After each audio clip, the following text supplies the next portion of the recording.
Hello दोस्तों, स्वागत है आप सभी का। और आज मैं आपके साथ गिव मी अ चांस का लास्ट पार्ट शेयर करने जा रही हूँ। तो फ्रेंड, पिछले पार्ट में हमने देखा था वांजी जिसे हॉस्पिटल में ले जाया गया था और डॉक्टर ने उसे बताया था कि वह 3 मंथ प्रेग्नेंट है। तो चलिए फ्रेंड, स्टोरी में इससे आगे बढ़ते हैं। लेकिन फ्रेंड, स्टोरी में आगे बढ़ने से पहले प्लीज़ वीडियो को लाइक और कमेंट करना ना भूलें। डॉक्टर ने कहा, आई एम सॉरी लानवान जी, लेकिन आप इस समय 3 मंथ से ज़्यादा प्रेग्नेंट हैं। आप प्रेग्नेंट हैं, इसीलिए आपके साथ यह सब हो रहा है। वांजी, जिसकी आंखें पूरी तरह से भर चुकी थी, नहीं, बींग उसके साथ इतना बुरा नहीं कर सकता। उसने पहले ही उससे मैरिज करके उसके मैन होने का हक छीन लिया है और अब उसने पूरी तरह से उसके मैन होने पर एक धब्बा लगा दिया है। उसने उसके मैन होने पर एक सवाल उठा दिया है कि वह एक मैन नहीं है। डॉक्टर जो वांजी को देख रही थी, उसकी आंखों से एक पल के लिए भी आंसू नहीं सूख रहे थे। एक के बाद एक आंसू उसकी आंखों से टपकने लगे थे। डॉक्टर जो समझ पा रही थी कि इस मासूम के साथ गलत हुआ है, इसका मतलब इसे नहीं बताया गया है जो इसके साथ हुआ है। वह डॉक्टर जो काफ़ी एज की थी, वो डॉक्टर ने वांजी को संभालते हुए कहा, देखो बेटा, मैं एक डॉक्टर हूँ और एक डॉक्टर होने के नाते मैं तुमसे कहूँगी कि तुम्हें इस समय नहीं रोना चाहिए, खुद को संभालना चाहिए, क्योंकि समय निकल चुका है और अब हम कुछ नहीं कर सकते। अगर अब हम तुम्हारा ऑपरेशन भी करेंगे तो तुम्हारी बॉडी में बहुत सारी परेशानियाँ हो सकती हैं और इस समय जितने तुम वीक नज़र आ रहे हो सकता है कि तुम्हारी जान भी चली जाए, और इतना बड़ा रिस्क मैं नहीं ले सकती बेटा। मैंने जो किया वह केवल इसलिए किया क्योंकि तुम्हारे हस्बैंड ने कहा था कि तुम खुद चाहते हो एक बेबी को बर्थ देना, क्योंकि तुम दोनों एक दूसरे से प्यार करते हो और इसी प्यार के चलते तुम दोनों एक मैन होते हुए भी एक रिश्ते में बंध चुके हो। प्लीज़ बेटा, रोना बंद करो और खुद को संभालो। तुमने खुद ही मुझसे कहा है कि तुम्हारे ऊपर बहुत सारी जिम्मेदारियां हैं। प्लीज़ उस जिम्मेदारी के बारे में सोचो और अपने आप को संभालो, क्योंकि अब समय पूरी तरह से निकल चुका है। तुम्हें इस बेबी को बर्थ देना होगा।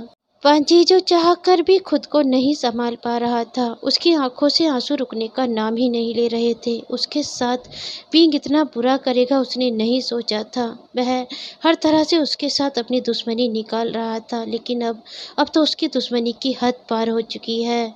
वह जानवरों की तरह उससे काम करा रहा था, गिद्ध की तरह उसकी बॉडी को नोच रहा था, लेकिन पांजी ने उसे कभी कुछ नहीं कहा। लेकिन अब तो उसने पूरी तरह से उसके अस्तित्व पर दाग लगा दिया है। वह अब मैन की श्रेणी में नहीं रहा है। पांजी, जिसके लिए यह सोचकर ही अपना दम घुटने जैसा महसूस हो रहा था कि वह एक बेबी को बर्थ देगा, दुनिया क्या कहेगी कि वह एक मैन था भी या फिर नहीं था। लेकिन अभी वांजी को खुद को संभालना था और वांजी वहां से उठा और वांजी ने कहा, डॉक्टर मुझे बताइए, मुझे इस समय किस किस तरह की मेडिसिन लेनी होगी ताकि मैं अपना काम सही से कर सकूं और मेरी तबीयत इस तरह ख़राब ना हो। डॉक्टर ने कहा, मैं तुम्हें मेडिसिन लिख कर दे देती हूँ, तुम्हें वही मेडिसिन लेनी है और साथ में अपने खाने पीने का भी ध्यान रखना है। अब तुम्हें जो मेडिसिन मैं दूंगी उससे तुम्हें वॉमिटिंग नहीं आएगी। पांजी जो डॉक्टर से दवाइयाँ लेकर हॉस्पिटल से बाहर आ चुका था, क्योंकि विंग वापस आकर कार में ही बैठ चुका था, वह अंदर नहीं गया था। विंग ने जब वांजी को कार के पास आते हुए देखा तो विंग तेजी से कार से बाहर आया और वांजी के पास आते हुए कहा, क्या कहा डॉक्टर ने? डॉक्टर ने बताया ना कि मेरी प्यारी वाइफ प्रेग्नेंट है। क्या तुम्हें खुशी नहीं हुई है सुनकर? पांजी जो विंग की तरफ देखने लगा था, वह यह सब इतना सेमलेसली कह रहा है जैसे उसने बहुत महान काम किया है। पांजी ने कहा, आखिर तुम मेरे साथ यह सब क्यों कर रहे हो? क्या मिल रहा है तुम्हें मुझे परेशान करके? विंग ने कहा, सुकून, मुझे सुकून मिल रहा है तुम्हें परेशान करके। जब मैं तुम्हारा यह दर्द भरा फेस देखता हूँ तो मुझे ऐसा लगता है जैसे मेरे सारे जख्मों पर मरहम लग रहा है। पांजी ने कहा, आखिर किस तरह के जख्म, मैंने किस तरह के जख्म दिए हैं तुम्हें जिनके मरहम के लिए तुम मेरे साथ इस तरह कर रहे हो? मुझे इतना नीचा गिराने पर तुले हुए हो कि मैं किसी की नज़रों में भी ऊंचा ना उठ पाऊँ। विंग जो एक बार फिर से गुस्से में वांजी की तरफ देखने लगा था और विंग ने कहा, तो तुम्हें अभी भी नहीं पता कि तुमने क्या किया है? लान वांजी, मेरी तरफ इस तरह भोले बनकर मत देखा करो, क्योंकि मुझे तुम्हारी इस रोती हुई शक्ल पर भी तरस नहीं आता। वांजी ने कहा, मैं जानता हूँ मैं तुमसे किसी चीज़ की उम्मीद नहीं कर सकता, लेकिन मैं तुमसे एक चीज़ की उम्मीद करना चाहता हूँ। प्लीज़ इस बारे में किसी को भी मत बताना, किसी को भी मत बताना कि तुमने मेरे साथ क्या किया है। पीग ने कहा, नहीं बताऊंगा लानवान जी, मैं किसी को भी नहीं बताऊंगा, लेकिन आप कब तक यह सब छुपाओगे? जब समय आएगा तो खुद पे खुद लोगों को पता चलने लगेगा कि क्या हो रहा है, और लोग खुद पे खुद तुम्हारी हालत को देखकर तुमसे पूछने लगेंगे कि तुम्हें क्या हुआ है, और तुम्हें सबको बताना पड़ेगा कि क्या हुआ है। पांजी जो विंग की तरफ देख रहा था, वह हर बात को इतना सेमलेसली बोले जा रहा था कि उसे बिल्कुल भी एहसास नहीं था कि सामने वाले को उसकी बातें कितना चोट पहुंचा रही हैं, कितना पेन पहुंचा रही हैं। और आखिर वह दोनों घर पहुंच चुके थे। बीइंग जो सीधा अपने रूम में जा चुका था, क्योंकि उसे तो आज बहुत सुकून मिलने वाला था और उसे बहुत सुकून की नींद लेनी थी। लेकिन वांजी जो वहीं पर बैठ चुका था, वह अभी अपने रूम में नहीं गया था। वांजी जो डाइनिंग टेबल के पास बैठा हुआ था, उस मेज को देख रहा था जहाँ पर बर्तन तो रखे हुए हैं लेकिन वह खाली हैं। वांजी जो उस समय अपनी लाइफ को ढूंढ रहा था, जहाँ पर सब कुछ होते हुए भी उसे कुछ भी नज़र नहीं आ रहा है। और वांजी ने अपनी जेब से फ़ोन निकाला, वह फ़ोन जिसे वह काफ़ी देर तक देखता रहा, और वांजी ने एक नंबर डायल किया और अपने कान से लगाया। तभी उधर से आवाज़ आई, हेलो। वांजी ने बहुत ही सोचते हुए कहा, हेलो अंकल। तभी उधर से आवाज़ आई, कौन कौन बोल रहा है? पांजी ने कहा, क्या आप सिचन अंकल बोल रहे हैं? उधर से आवाज़ आई, हाँ मैं सिचन बोल रहा हूँ, लेकिन तुम कौन बोल रहे हो? पांजी ने कहा, मैं वांजी बोल रहा हूँ। तभी उधर से आवाज़ आई, वांजी कितने दिनों बाद तुम्हारी आवाज़ सुन रहा हूँ, बोलो वांजी क्या काम है, कैसे हो तुम बेटा, प्लीज़ मुझे बताओ। तुम्हारी आवाज़ तो सुनने के लिए मैं तरस ही गया था, तुमने तो मुझे फ़ोन करना ही बंद कर दिया है। प्लीज़ बेटा मुझे बताओ तुम कैसे हो, और सिजवी सिजवी कैसा है? वांजी ने कहा, वो अच्छा है अंकल, और मैं भी पूरी तरह से ठीक हूँ। सिचैन ने कहा, वांजी इतने दिनों बाद फ़ोन किया, क्या तुम्हें मेरी बिल्कुल भी याद नहीं आती है? वांजी ने कहा, आती है अंकल, आपकी याद आती है। तभी सिचैन ने कहा, वांजी मेरे भाई की डेथ क्या हुई? तुमने तो पूरी तरह से मुझसे मुंह मोड़ लिया। तुमने ना ही अपना फ़ोन नंबर मुझे दिया, और तुमने मुझे बिना बताए ही उस घर को छोड़ दिया। तुम एक बार मुझे बताते वांजी कि उस घर को भाई ने काफ़ी समय पहले बेच दिया है, तो मैं तुम्हारी हेल्प करता वांजी। मैं तुम्हारे लिए एक घर अरेंज करता, मैं तुम्हारी जिद नहीं करता वापस आने की, लेकिन कम से कम मुझे पता होता तुम कहाँ पर हो, तुम ठीक हो।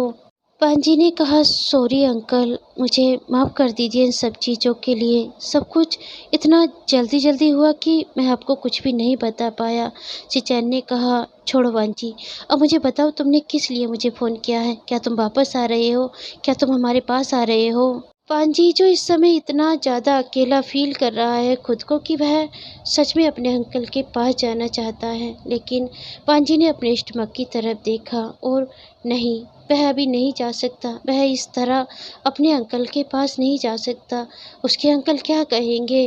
वह तो अपने अंकल से यह भी नहीं बता सकता कि उसकी मैरिज हो गई है, और वह भी एक मैन के साथ। नहीं, उसे अपने अंकल को यह सारी बातें नहीं बतानी है। चिचैन ने कहा, क्या हुआ वांजी, तुम इस तरह खामोश क्यों हो गए? प्लीज़ मुझसे बातें करो। पांजी ने कहा, अंकल मुझे आपसे बहुत ज़रूरी काम था, मैंने इसीलिए आपको फ़ोन किया था। सिचैन ने कहा, बोलो पांजी तुम्हें क्या काम है मुझसे? पांजी ने कहा, अंकल मैं वहाँ पर सिजवी को भेजना चाहता हूँ, क्या आप वहाँ पर सिजवी को रखोगे, और साथ में उसकी पढ़ाई भी वहीं पर कराना चाहता हूँ। सिचैन ने कहा, वांजी तुम सिजवी के लिए बोलते हुए इतना हिचकिचा रहे हो, मैं तो चाहता हूँ तुम भी मेरे पास आ जाओ, मैं तुम्हारी भी जिम्मेदारी उठाना चाहता हूँ, तुम्हें भी पढ़ाना चाहता हूँ। पांजी ने कहा, नहीं अंकल, मैं फ़िलहाल सिजवी को वहाँ पर भेजना चाहता हूँ। सिचैन ने कहा, ठीक है पांजी, लेकिन तुम्हें उसके यहाँ तक लाने का कोई भी खर्च नहीं उठाना है, मैं खुद अरेंज करूँगा उसे यहाँ तक लाने के लिए। तुम केवल उसे यहाँ आने के लिए तैयार कर देना। तुम मुझे उसके कुछ ज़रूरी डॉक्यूमेंट और कुछ पिक्चरें शेयर कर देना, मैं खुद उसके यहाँ तक आने का अरेंजमेंट करा दूँगा। पांजी ने कहा, ठीक है अंकल, मैं आपको सब कुछ भेज दूंगा।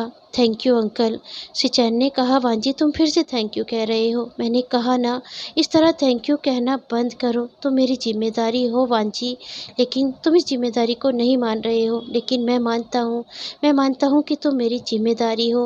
मैं तुम्हें अपने पास लाना चाहता हूँ और इस जिम्मेदारी को संभालना चाहता हूँ, जिस जिम्मेदारी को मेरे भाई अधूरा और अकेला छोड़ गए हैं। बांजी, जिसकी आंखों में आंसू आने लगे थे, लेकिन बांजी ने ज़्यादा कुछ नहीं कहते हुए अपने अंकल से बाय कहा और फ़ोन काट दिया।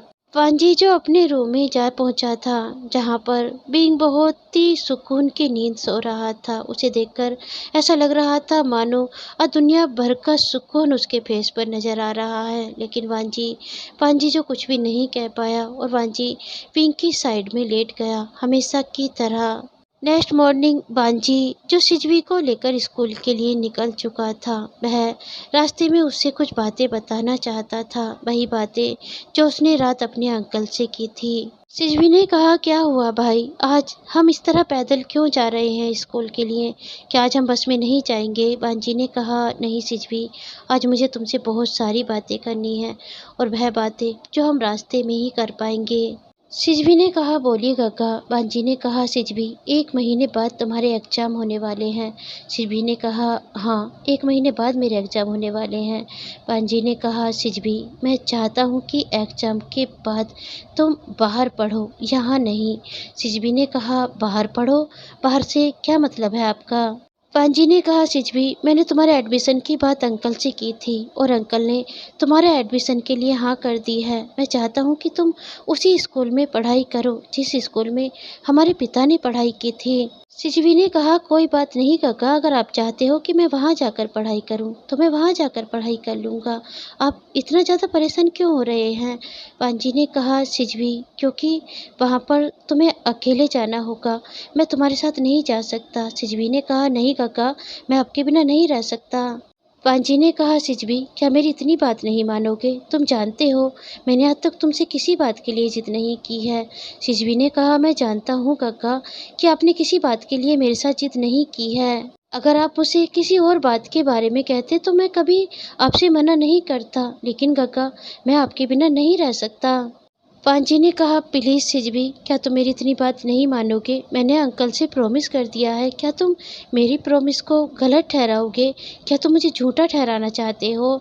सिजवी ने कहा, नहीं काका, मैं कभी आपको झूठा नहीं ठहराना चाहता। मैं कभी नहीं चाहता कि कोई मेरे काका को कहे कि मेरे काका ने अपना प्रॉमिस तोड़ा है। लेकिन काका, मैं आपके साथ रहना चाहता हूँ, क्या आप वहाँ नहीं चल सकते?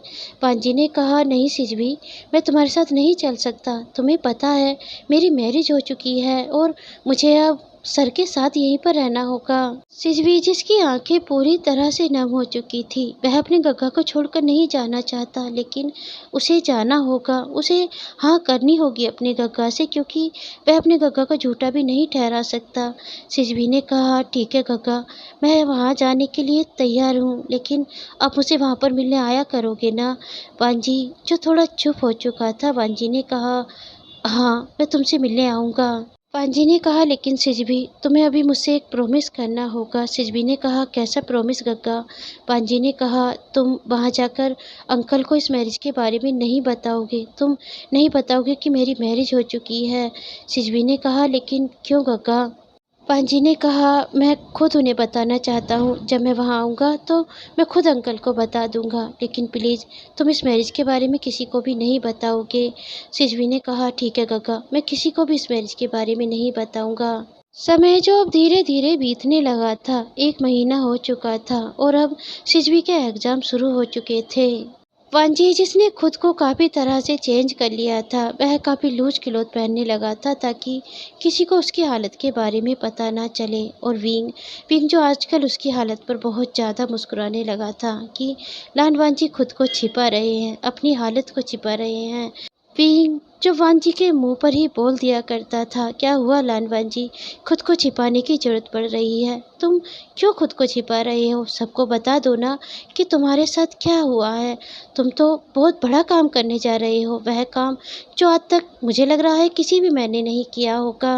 पांजी जी से अब 5 मंथ शुरू हो गए थे और उधर पांजी के लिए और भी ज़्यादा मुश्किल होने लगा था क्योंकि सिजवी के एग्ज़ाम भी शुरू हो गए थे और उसके अंकल ने उसे कहा था कि वह एक बार तुमसे मिलना चाहता है। लेकिन वांजी ने शिचेन से कह दिया था कि नहीं अंकल, मैं अभी आपसे नहीं मिल सकता।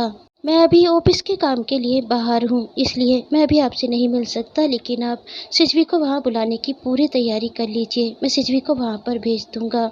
और शिचेन ने भी अब वांजी से ज़्यादा जिद नहीं की, लेकिन वांजी के लिए चीज़ें अब और भी ज़्यादा मुश्किल होने वाली थी क्योंकि विंग ऑफिस के काम के लिए बाहर जा रहा था और उसने कहा था कि जब तक मैं वापस लौटूंगा तुम्हें ऑफिस की सारी जिम्मेदारियां संभालनी है।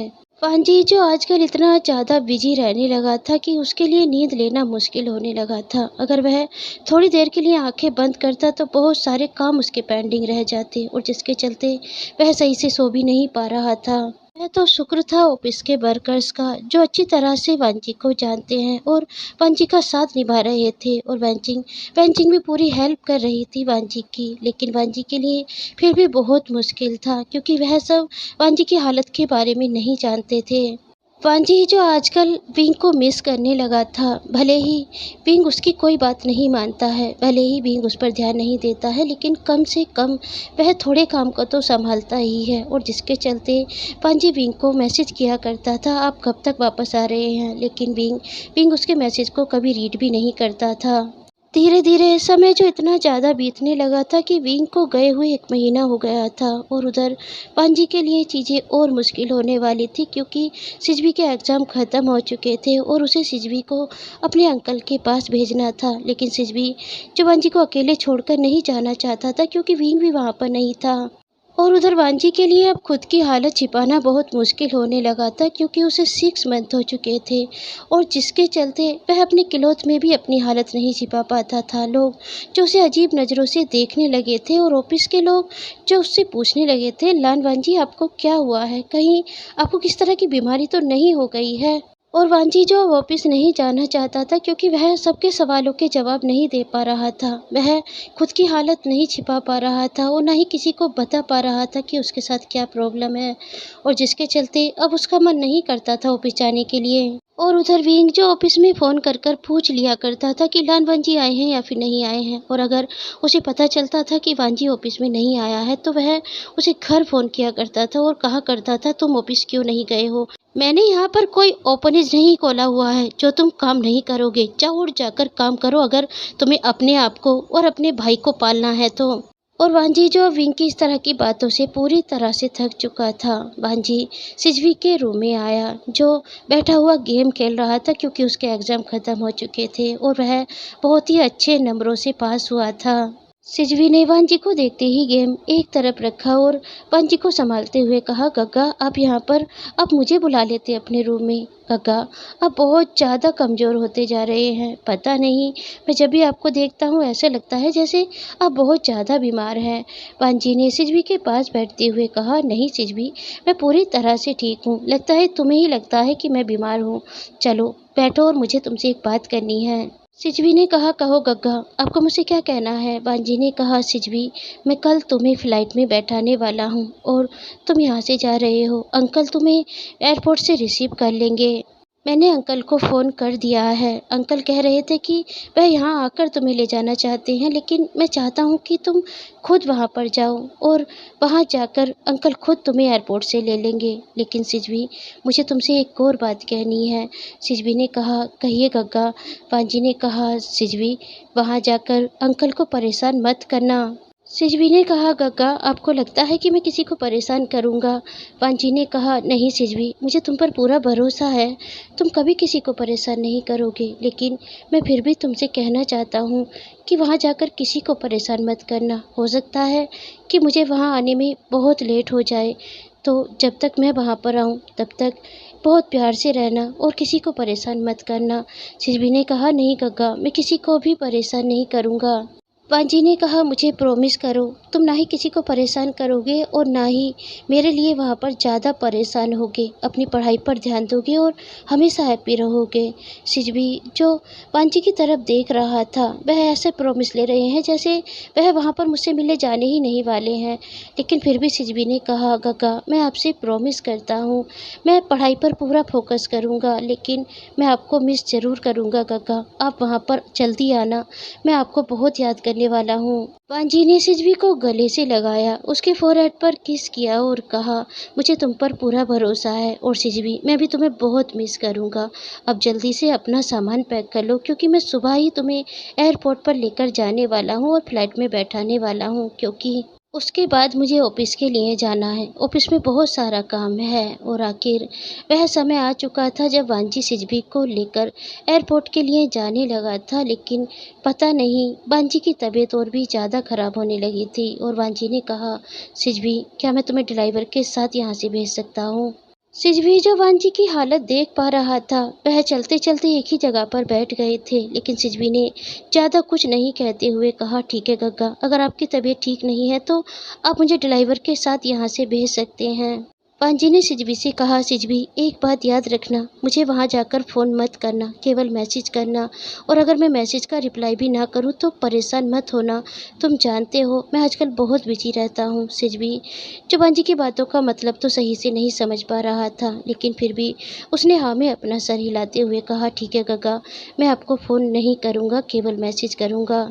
और आखिर वांजी ने सिजवी को ड्राइवर के हाथ एयरपोर्ट पर भेज दिया। वांजी जो फ़ोन की तरफ देख रहा था जैसे उसे किसी को मैसेज करना है, और उधर विंग जो अपने काम से वापस लौट रहा था, लेकिन अभी वह एयरपोर्ट पर उतरा ही था, तभी उसे उसका भाई वहां पर नजर आया। उसका भाई जियांग चैंग जो वहीं एयरपोर्ट पर था। विंग ने तेजी से तोड़कर जियांग चैंग के गले लगते हुए कहा, जियांग चैंग तुम यहाँ पर? जियांग चैंग ने भी विंग को गले लगाते हुए कहा, बीबू शान बहुत दिनों बाद एक दूसरे से मिले हैं, अगर मैं यहाँ पर काम के लिए नहीं आता तो शायद तुम मुझे मिलते ही नहीं, तुम तो कभी वहाँ पर मुझसे मिलने के लिए नहीं आते। विंग ने कहा, क्या तुम मुझसे मिलने के लिए आते हो? ऐसे बोल रहे हो जैसे तुम हर रोज मुझसे मिलने के लिए आते हो।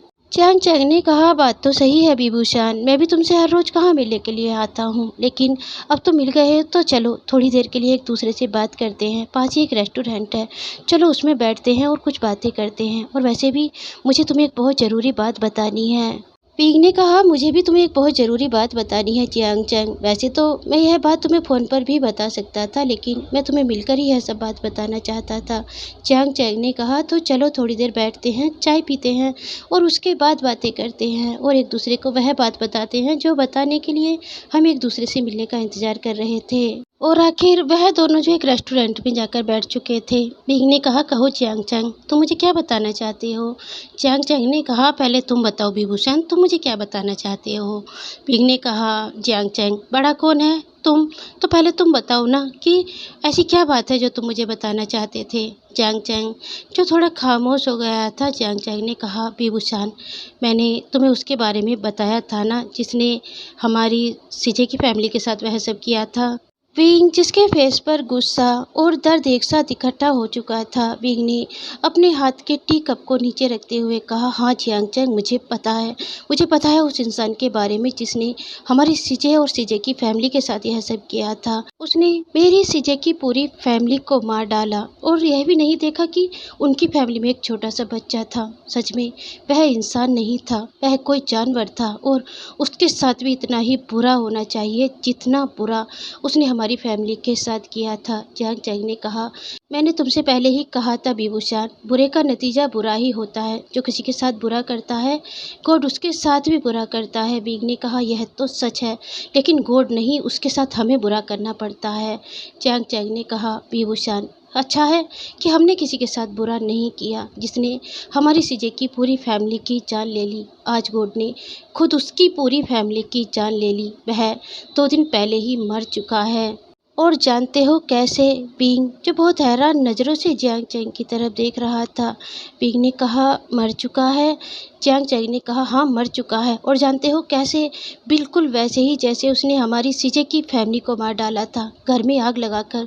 उसके घर में भी पूरी तरह से आग लग गई रात के समय, जब वह सब सो रहे थे और कोई भी उन्हें बचाने के लिए नहीं आया, और उसकी पूरी फैमिली उसी आग में जलकर मर गई। लेकिन विंग विंग जिसके फेस पर एक अजीब ही एक्सप्रेशन थे, विंग जो जियांग चैंग की तरफ एकटक देख रहा था। विंग ने कहा, जियांग चैंग तुम यह क्या कह रहे हो? जियांग चैंग ने कहा, विभूषण तुम इतने हैरान क्यों हो रहे हो? विंग ने कहा, क्या आप मुझे एक फ़ोटो दिखा सकते हो उसकी कि वह कौन है? जियांग चैंग ने कहा, मैंने उस रोज़ तुम्हें बताया तो था वह कौन है। विंग ने कहा, प्लीज़ जियांग चैंग मुझे बताओ वह कौन है। जियांग चैंग ने कहा, विभूषण मैंने उस रोज़ बताया तो था कि वह जिन फैमिली का बिजनेस पार्टनर था जिसने यह सब किया था। विंग ने कहा, क्या नाम था उसका? जियांग चैंग ने कहा, वेंचाओ वेंचाओ नाम था उसका। विंग ने तेजी से अपना फ़ोन निकाला और फ़ोन में एक फ़ोटो निकालते हुए जियांग चैंग की तरफ करते हुए कहा, तो फिर यह कौन है? तुमने उस रोज़ मुझे इसका फ़ोटो क्यों भेजा था? जियांग चैंग ने उस फ़ोटो की तरफ देखते हुए कहा, विभूषण यह तो लान वांजी है। तुमने मुझसे कहा था ना कि तुम्हें एक बहुत ही ईमानदार और बहुत ही भरोसेमंद इंसान की ज़रूरत है अपने सेक्रेटरी के रूप में, और इसीलिए मैंने यह फ़ोटो तुम्हें सेंड की थी। यह बहुत अच्छे इंसान है, और मैंने तुमसे कहा भी था कि तुम इन्हें जॉब पर रख सकते हो। अगर तुम इन्हें जॉब पर रखोगे तो तुम कभी बिजनेस में मार नहीं खाओगे। यह बहुत ईमानदार इंसान है, और सबसे बड़ी बात है यह बहुत मेहनती है। मैं जिस कॉलेज में पढ़ता था यह लड़का भी वहीं पर पढ़ता था, इसने तभी एडमिशन लिया था। जानते हो क्लास में हर कोई इसके बारे में बात किया करता था और कहा करता था, यह लड़का देखने में ही नहीं दिल का भी इतना ही खूबसूरत है। यह बहुत अच्छा लड़का है, लेकिन गॉड ने इसके साथ अच्छा नहीं किया। मैंने सुना है कि इसके पेरेंट्स मर गए हैं और एक छोटा सा भाई है जिसे यह संभाल रहा है। लेकिन विभूषण तुम इसके बारे में मुझसे इतना ज़्यादा क्यों पूछ रहे हो? विंग जो अपनी जगह से खड़ा हो चुका था, विंग की आंखें पूरी तरह से नम हो चुकी थी। विंग ने कहा, मुझे अभी जाना होगा। जियांग चैंग ने कहा, क्या हुआ विभूषण? तुम इतने परेशान क्यों लग रहे हो? क्या अब मुझसे बात नहीं करनी है? तुमने तो अभी वह बात भी नहीं बताई है जो तुम मुझे बताना चाहते थे। विंग ने कहा, मुझे किसी से कोई बात नहीं बतानी है, प्लीज़ जियांग चैंग मुझे अभी यहाँ से जाना है। और कहते हुए विंग जो तेज़ी से घर की तरफ जाने लगा, लेकिन तभी विंग के फ़ोन पर एक मैसेज आया, जो मैसेज लान वांजी का है। विंग जो वांजी के मैसेज को कभी रीड भी करना ज़रूरी नहीं समझता, लेकिन आज विंग ने तेज़ी से वांजी के मैसेज को खोला और उसे पढ़ने लगा, जिसमें लिखा हुआ था, मैं नहीं जानता कि मैंने आपके साथ क्या गलत किया है, लेकिन आज मैं आपसे अपनी हर एक गलती की माफ़ी चाहता हूँ जो मैंने गलती की है, जिसके बारे में मैं नहीं जानता। लेकिन मैं आपसे केवल माफ़ी मांगने के लिए यह मैसेज नहीं लिख रहा हूँ। मैं यह मैसेज इसलिए लिख रहा हूँ क्योंकि मैं आपसे कुछ कहना चाहता हूँ। मैं जानता हूँ कि मैंने कोई तो गलती की है जो आप मुझसे इस तरह नाराज़ हैं, लेकिन मुझे नहीं पता कि मैंने क्या गलती की है। लेकिन मैं फिर भी आपसे एक बात की उम्मीद करना चाहूँगा। मैं आपसे कहना चाहूँगा कि अगर आप मुझसे कोई दुश्मनी निकालना चाह रहे हैं तो प्लीज़ इस दुश्मनी को मुझ तक ही सीमित रखना। मेरे भाई तक इस दुश्मनी को मत लेकर जाना। विंग जिसके लिए उस मैसेज को पढ़कर जैसे सांस लेना मुश्किल होने लगा, और विंग ने कहा, मुझे अभी जाना होगा। जियांग चैंग ने कहा, विभूषण तुम इतने परेशान क्यों हो रहे हो? प्लीज़ मुझे बताओ क्या हुआ है? तभी विंग ने कहा, मैंने कहा ना जियांग चैंग मैं बाद में बात करूँगा। और कहते हुए विंग तेज़ी से एयरपोर्ट से बाहर की तरफ दौड़ा। विंग जिसने ड्राइवर को आने के लिए पहले ही फ़ोन कर दिया था, लेकिन इस समय विंग ने ड्राइवर के आने का भी इंतज़ार नहीं किया और विंग ने टैक्सी पकड़ी और सीधा घर के लिए निकला। काफ़ी समय लगा और विंग घर पहुंच गया, लेकिन विंग टैक्सी से उतरा और तेज़ी से घर की तरफ दौड़ा, क्योंकि उसे वांजी को देखना था, क्योंकि उसका मैसेज तो कुछ और ही बता रहा है। विंग जो घर में एंटर हो चुका था, विंग जो इधर उधर वांजी को ढूंढने लगा। विंग ने वहाँ के सर्वेंट से कहा, लान वांजी कहाँ पर है? सर्वेंट ने कहा, वह तो सुबह से अपने रूम से बाहर नहीं आए हैं, लगता है उनकी तबीयत ठीक नहीं है। विंग जो तेज़ी से अपने रूम की तरफ दौड़ा, लेकिन रूम में जाकर जो विंग ने देखा उसे देखकर जैसे विंग की पूरी दुनिया ही हिल चुकी थी, क्योंकि वांजी फ्लोर पर लेटा हुआ था और बेड की बेडशीट जो उसकी मुट्ठी में कस के आधी बेड से लटकी हुई थी, और वहाँ पर कुछ और भी सामान बिखरा हुआ था। और विंग जिसे देखकर समझ चुका था कि वांजी ने अपने साथ कुछ गलत किया है। पिंक जो बुरी तरह से डर चुका था, उसकी आंखें नम हो चुकी थी, लेकिन अभी उसके पास ज़्यादा सोचने का समय नहीं था और विंग तेजी से आगे बढ़ा और विंग ने वांजी को गोद में उठाते हुए कहा, लान वांजी, तुम्हें क्या हुआ है? लेकिन वांजी जो कुछ भी कहने की हालत में नहीं था। विंग ने वांजी को तेजी से गोद में उठाया और बाहर की तरफ दौड़ा। सभी सर्वेंट जो वांजी की हालत देखकर बहुत ज़्यादा डर चुके थे। विंग ने वांजी को गाड़ी में बिठाया और तेजी से हॉस्पिटल के लिए निकला। विंग जो वांजी को लेकर हॉस्पिटल पहुंच चुका था, उसने वहां पर किसी स्ट्रेचर के आने का भी इंतजार नहीं किया और विंग ने वांजी को गोद में उठाया और तेजी से डॉक्टर के पास पहुंचा। विंग जो डॉक्टर के पास पहुंच चुका था, लेकिन इतना ज़्यादा डरा हुआ, इतना ज़्यादा घबराया हुआ कि उसने डॉक्टर को सांस भी नहीं लेने दिया। और विंग ने कहा, डॉक्टर जल्दी कीजिए, उसे चेक कीजिए और मुझे बताइए उसे क्या हुआ है। डॉक्टर जो वांजी को चेक करने लगी थी, डॉक्टर ने विंग से कहा, तुम बाहर जाओ और मैं उसे चेक करती हूँ। लेकिन विंग जो अभी वहाँ से नहीं जाना चाहता था, विंग ने कहा, डॉक्टर मेरे सामने उसे चेक कीजिए और मुझे बताइए उसे क्या हुआ है। डॉक्टर जो वांजी को चेक करने लगी थी, डॉक्टर ने वांजी को चेक किया और विंग की तरफ देखते हुए कहा, विभूषण, मुझे पहले ही पता था कि ऐसा कुछ हो सकता है। मुझे पहले से ही इस तरह की बातों के आसार थे। विंग ने कहा, डॉक्टर आप कहना क्या चाहती हैं? मुझे साफ शब्दों में बताइए। डॉक्टर ने कहा, विभूषण, क्या तुमने उसके साथ यह सब करने से पहले एक बार उसकी परमिशन ली थी? क्या तुमने उससे पूछा था कि वह सच में किसी बेबी को बर्थ देना चाहता है? विंग जो अब डॉक्टर की तरफ देखने लगा था, विंग ने कहा, प्लीज़ डॉक्टर पहले मुझे बताइए उसे क्या हुआ है। डॉक्टर ने कहा, मिस्टर विभूषण, जिस रोज़ उसे पता चला था कि वह प्रेग्नेंट है, मैंने उसके फेस पर उस रोज़ वह दर्द देखा था कि मुझे लगा था कि शायद वह उस काम को पहले ही कर गुजर था जो काम उसने आज किया है। लेकिन उसके सर पर काफ़ी जिम्मेदारी थी, तो मुझे लगा था कि शायद वह समझ जाएगा, संभल जाएगा, लेकिन शायद वह उसके लिए संभलने वाली बात थी ही नहीं। विंग ने कहा, प्लीज़ डॉक्टर मुझे बताइए उसने क्या किया है। डॉक्टर ने कहा, मिस्टर विभूषण, उसने पॉइजन खाया है और वह भी कोई ऐसा वैसा पॉइजन नहीं। उसने जो पॉइजन खाया है वह जिस तरह का पॉइजन है, अगर वह उससे बच भी गया तब भी वह जिंदा होते हुए भी जिंदा नहीं रह पाएगा, क्योंकि उसकी बॉडी ने पूरी तरह से रिस्पॉन्स करना बंद कर दिया है। अगर आज हम उसे बचा भी लेंगे तो वह तुम्हें जिंदा नज़र नहीं आएगा, केवल सांस लेता हुआ नजर आएगा। विंग जिसके कदम पूरी तरह से लड़खड़ा चुके थे, विंग के लिए सांसें लेना मुश्किल होने लगा था, क्योंकि उसने गलती से एक मासूम की ज़िंदगी खराब कर दी है, और वह भी उस इंसान की जिसकी कोई गलती नहीं थी, दूर तक कोई गलती नहीं थी। उसने ना ही केवल उसके दिल को चोट पहुंचाई है, उसने तो पूरी तरह से उसके दिल को तोड़ दिया है, और इस कदर तोड़ दिया है कि आज वह सुसाइड करने पर मजबूर हो गया है। विंग ने कहा, प्लीज़ डॉक्टर मेरे लिए उसकी जान बचा लीजिए। डॉक्टर ने कहा, देखो विभूषण, मैं उसकी जान तो बचा सकती हूँ, लेकिन वह अब कभी भी बेड से नहीं उठ पाएगा, और अगर मेरी बात मानो तो उसे इस हालत में ही दुनिया से जाने दो, क्योंकि जिंदा बचने से बाद की लाइफ उसके लिए बहुत पेनफुल होने वाली है, क्योंकि वह अब कभी बेड से नहीं उठ पाएगा। वह एक अपाहिजों की लाइफ जिएगा।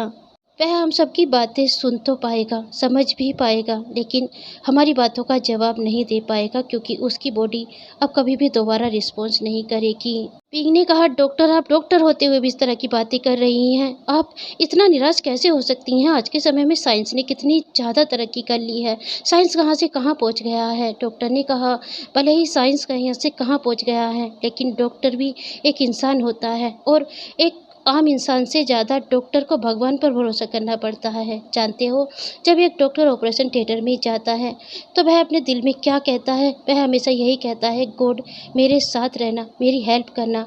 जानते हो, एक आम इंसान मिरेकल का इंतज़ार नहीं करता, लेकिन एक डॉक्टर को मिरेकल का इंतज़ार करना पड़ता है। वह हर रोज़ मिरेकल का इंतज़ार करता है।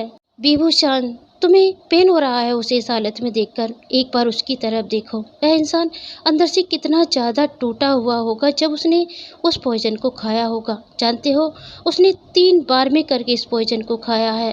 विंग जो डॉक्टर की तरफ देखने लगा था, डॉक्टर ने कहा, हाँ 3 बार में करके, क्योंकि शायद वह खुद से पहले अपने बेबी की जान नहीं गंवाना चाहता था। और जानते हो, उसने अपनी मौत को इतना पेनफुल क्यों बनाया है? क्योंकि शायद वह उस बेबी की जान खुद से पहले नहीं गंवाना चाहता था, जो ज़बरदस्ती उसके ऊपर थोपा गया है, जिसे वह खुद भी जन्म नहीं देना चाहता था। विंग जो अब और भी ज़्यादा टूट चुका था, विंग जो अपनी चेस्ट को पकड़कर बैठ चुका था क्योंकि उसे एक अजीब-सा पेन हो रहा था अपने हार्ट में। डॉक्टर ने कहा, "विभूषण, तुम मेरे फ्रेंड हो, इसीलिए मैंने आज तक तुम्हें किसी बात के लिए नहीं रोका। लेकिन आज मैं तुमसे कहना ज़रूर चाहूँगी कि शायद मैंने तुमसे दोस्ती करके बहुत बड़ी गलती की है। मैंने नहीं सोचा था कि तुम इस तरह के इंसान निकलोगे। तुम किसी मासूम की ज़िंदगी इस तरह से बर्बाद करोगे। किसी को इतना परेशान करोगे कि वह सुसाइड करने पर मजबूर हो जाएगा। बींग ने डॉक्टर की तरफ देखा और कहा, प्लीज़ डॉक्टर, इस तरह की बातें करना बंद करो और उसकी जान बचा लो। मैं नहीं जानता था कि मैं जिसके साथ यह सब कर रहा हूँ वह कोई और इंसान है। यह सब गलतफहमी में हुआ है। मैं गलतफहमी का शिकार बन गया था और जिसके चलते मैंने उसके साथ वह सब कर गिरा जो मैं किसी और के साथ करना चाहता था। अब तो जानती हो डॉक्टर कि मेरी सीजे के साथ क्या हुआ था। डॉक्टर ने कहा, तो क्या तुमने अपनी सीजे का बदला उसके साथ लिया है? विंग ने कहा, हाँ, मैंने उसके साथ अपनी सीजे की मौत का बदला लिया है क्योंकि मुझे लगा था कि यह वही इंसान है जिसने मेरी सीजे और सीजे की सारी फैमिली को मार डाला। लेकिन मुझे आज ही पता चला कि यह वह इंसान नहीं है जिसने मेरी सीजे की जान ली है। यह तो इस बारे में जानता भी नहीं है, इसे तो पता भी नहीं है कि मेरी कोई सीजे भी है। प्लीज़ डॉक्टर, उसकी जान बचा लो, वरना मैं इतने बड़े गिल्ट में अपने आप को नहीं देख पाऊँगा और हो सकता है कि जो आज इसने किया है, कल मैं भी वही कर गुज़रूँ। प्लीज़ डॉक्टर, उसकी जान बचा लो। डॉक्टर ने कहा, ठीक है विभूषण, मैं उसकी जान बचा लेती हूँ। तुम कह रहे हो तो मैं उसकी जान बचा लेती हूँ। और कहते हुए डॉक्टर ने वहाँ पर कुछ कंपाउंडरों को बुलाया और पांची को अंदर ले जाने के लिए कहा। काफ़ी समय लगा जब डॉक्टर बाहर आई। पीग ने कहा, डॉक्टर अब कैसा है वह? डॉक्टर ने कहा, विभूषण, मैंने पहले ही तुम्हें बता दिया था कि मैं उसकी जान बचा लूँगी, लेकिन उसकी बॉडी किसी भी तरह से रिस्पॉन्स नहीं कर रही है। हमने उस पर काफ़ी सारे डिवाइस लगाए हुए हैं। हो सकता है कि उसकी बॉडी रिस्पॉन्स करना शुरू करे, लेकिन अभी मैं कुछ नहीं बता सकती। 24 घंटे बीतने के बाद ही मैं तुम्हें बता पाऊँगी कि उसकी बॉडी ने क्या रिस्पॉन्स दिया है हमारे इलाज का। लेकिन विभूषण, तुम्हारे लिए एक खुशखबरी अभी भी बाकी है। बीइंग जो डॉक्टर की तरफ देख रहा था, डॉक्टर ने कहा, तुम्हारा बेबी अभी ठीक है, पूरी तरह से ठीक है। बीइंग जिसकी आंखें नम हो रही थी, वह समझ पा रहा था कि डॉक्टर किस तरह से उससे बात कर रही है। बीइंग ने कहा, प्लीज डॉक्टर, मुझे और ज़्यादा गिल्ट में मत डालो। मुझे कोई बेबी नहीं चाहिए, मुझे केवल लान वांजी चाहिए। आप उसे सही सलामत मुझे लौटा दीजिए। मुझे कोई बेबी नहीं चाहिए।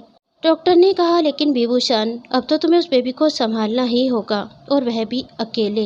जिस बेबी को लान वांजी नहीं मारना चाहते थे उसे मैं कैसे मार सकती थी। अब तो तुम्हें बेबी को संभालने की आदत डालनी पड़ेगी। बीइंग जो डॉक्टर को देख पा रहा है वह बहुत ज़्यादा गुस्से में है।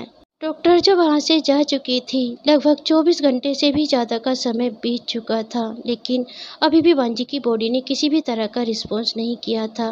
डॉक्टर ने कहा, नहीं, हमारा कोई भी इलाज उस पर काम नहीं कर रहा है। उसकी बॉडी किसी भी तरह से रिस्पॉन्स नहीं कर रही है। मैं यह भी नहीं कह सकती कि वह कोमा में चला गया है। वह कोमा में नहीं है, लेकिन उसकी बॉडी ने काम करना बंद कर दिया है। पीग ने कहा, प्लीज़ डॉक्टर, कोई तो इलाज होगा। साइंस बहुत बड़ी चीज़ है। डॉक्टर ने कहा, हाँ जानती हूँ, साइंस बहुत बड़ी चीज़ है, लेकिन साइंस गॉड से बड़ा नहीं है। हमने अपनी पूरी कोशिश करके देख ली है, और मैं यह नहीं कह रही कि हम अभी अपनी कोशिश नहीं कर रहे हैं। हम अभी अपनी पूरी कोशिश कर रहे हैं। हम अभी पूरे 1 महीने तक उसे इसी तरह इन सब डिवाइसों के साथ रखेंगे। अगर गॉड ने चाही तो उसे होश आ जाएगा, और अगर गॉड ने नहीं चाही तो जैसा मैंने कहा है वह इसी तरह रहने वाला है पूरी लाइफ। बीइंग जो आजकल अपना सारा समय हॉस्पिटल में बिताया करता था, बीइंग जो पूरी तरह से भूल चुका था कि उसका कोई ऑफिस है, उसका कोई घर है, या फिर उसकी खुद की भी एक लाइफ है। बीइंग ने इस समय केवल खुद को एक ही शब्द में भुलाकर रख दिया था, लान वांजी। उसे लान वांजी के सिवा कोई और शब्द याद ही नहीं था। वह जो खाना पीना भी भूल चुका था। डॉक्टर जो विंग की फ्रेंड थी, वह कभी कभी उसे अपने साथ खाना खाने के लिए ले जाया करती थी, और वह भी ज़बरदस्ती और बहुत मुश्किल से विंग एक दो निवाला खाता और वापस लौट आता। वह जिसके लिए सांसें लेना मुश्किल हो चुका था, वह केवल वांजी के पास रहना चाहता था। वह जो इंतज़ार कर रहा था कि एक बार लान वांजी उठे और उसे उसकी गलती की माफ़ी दें।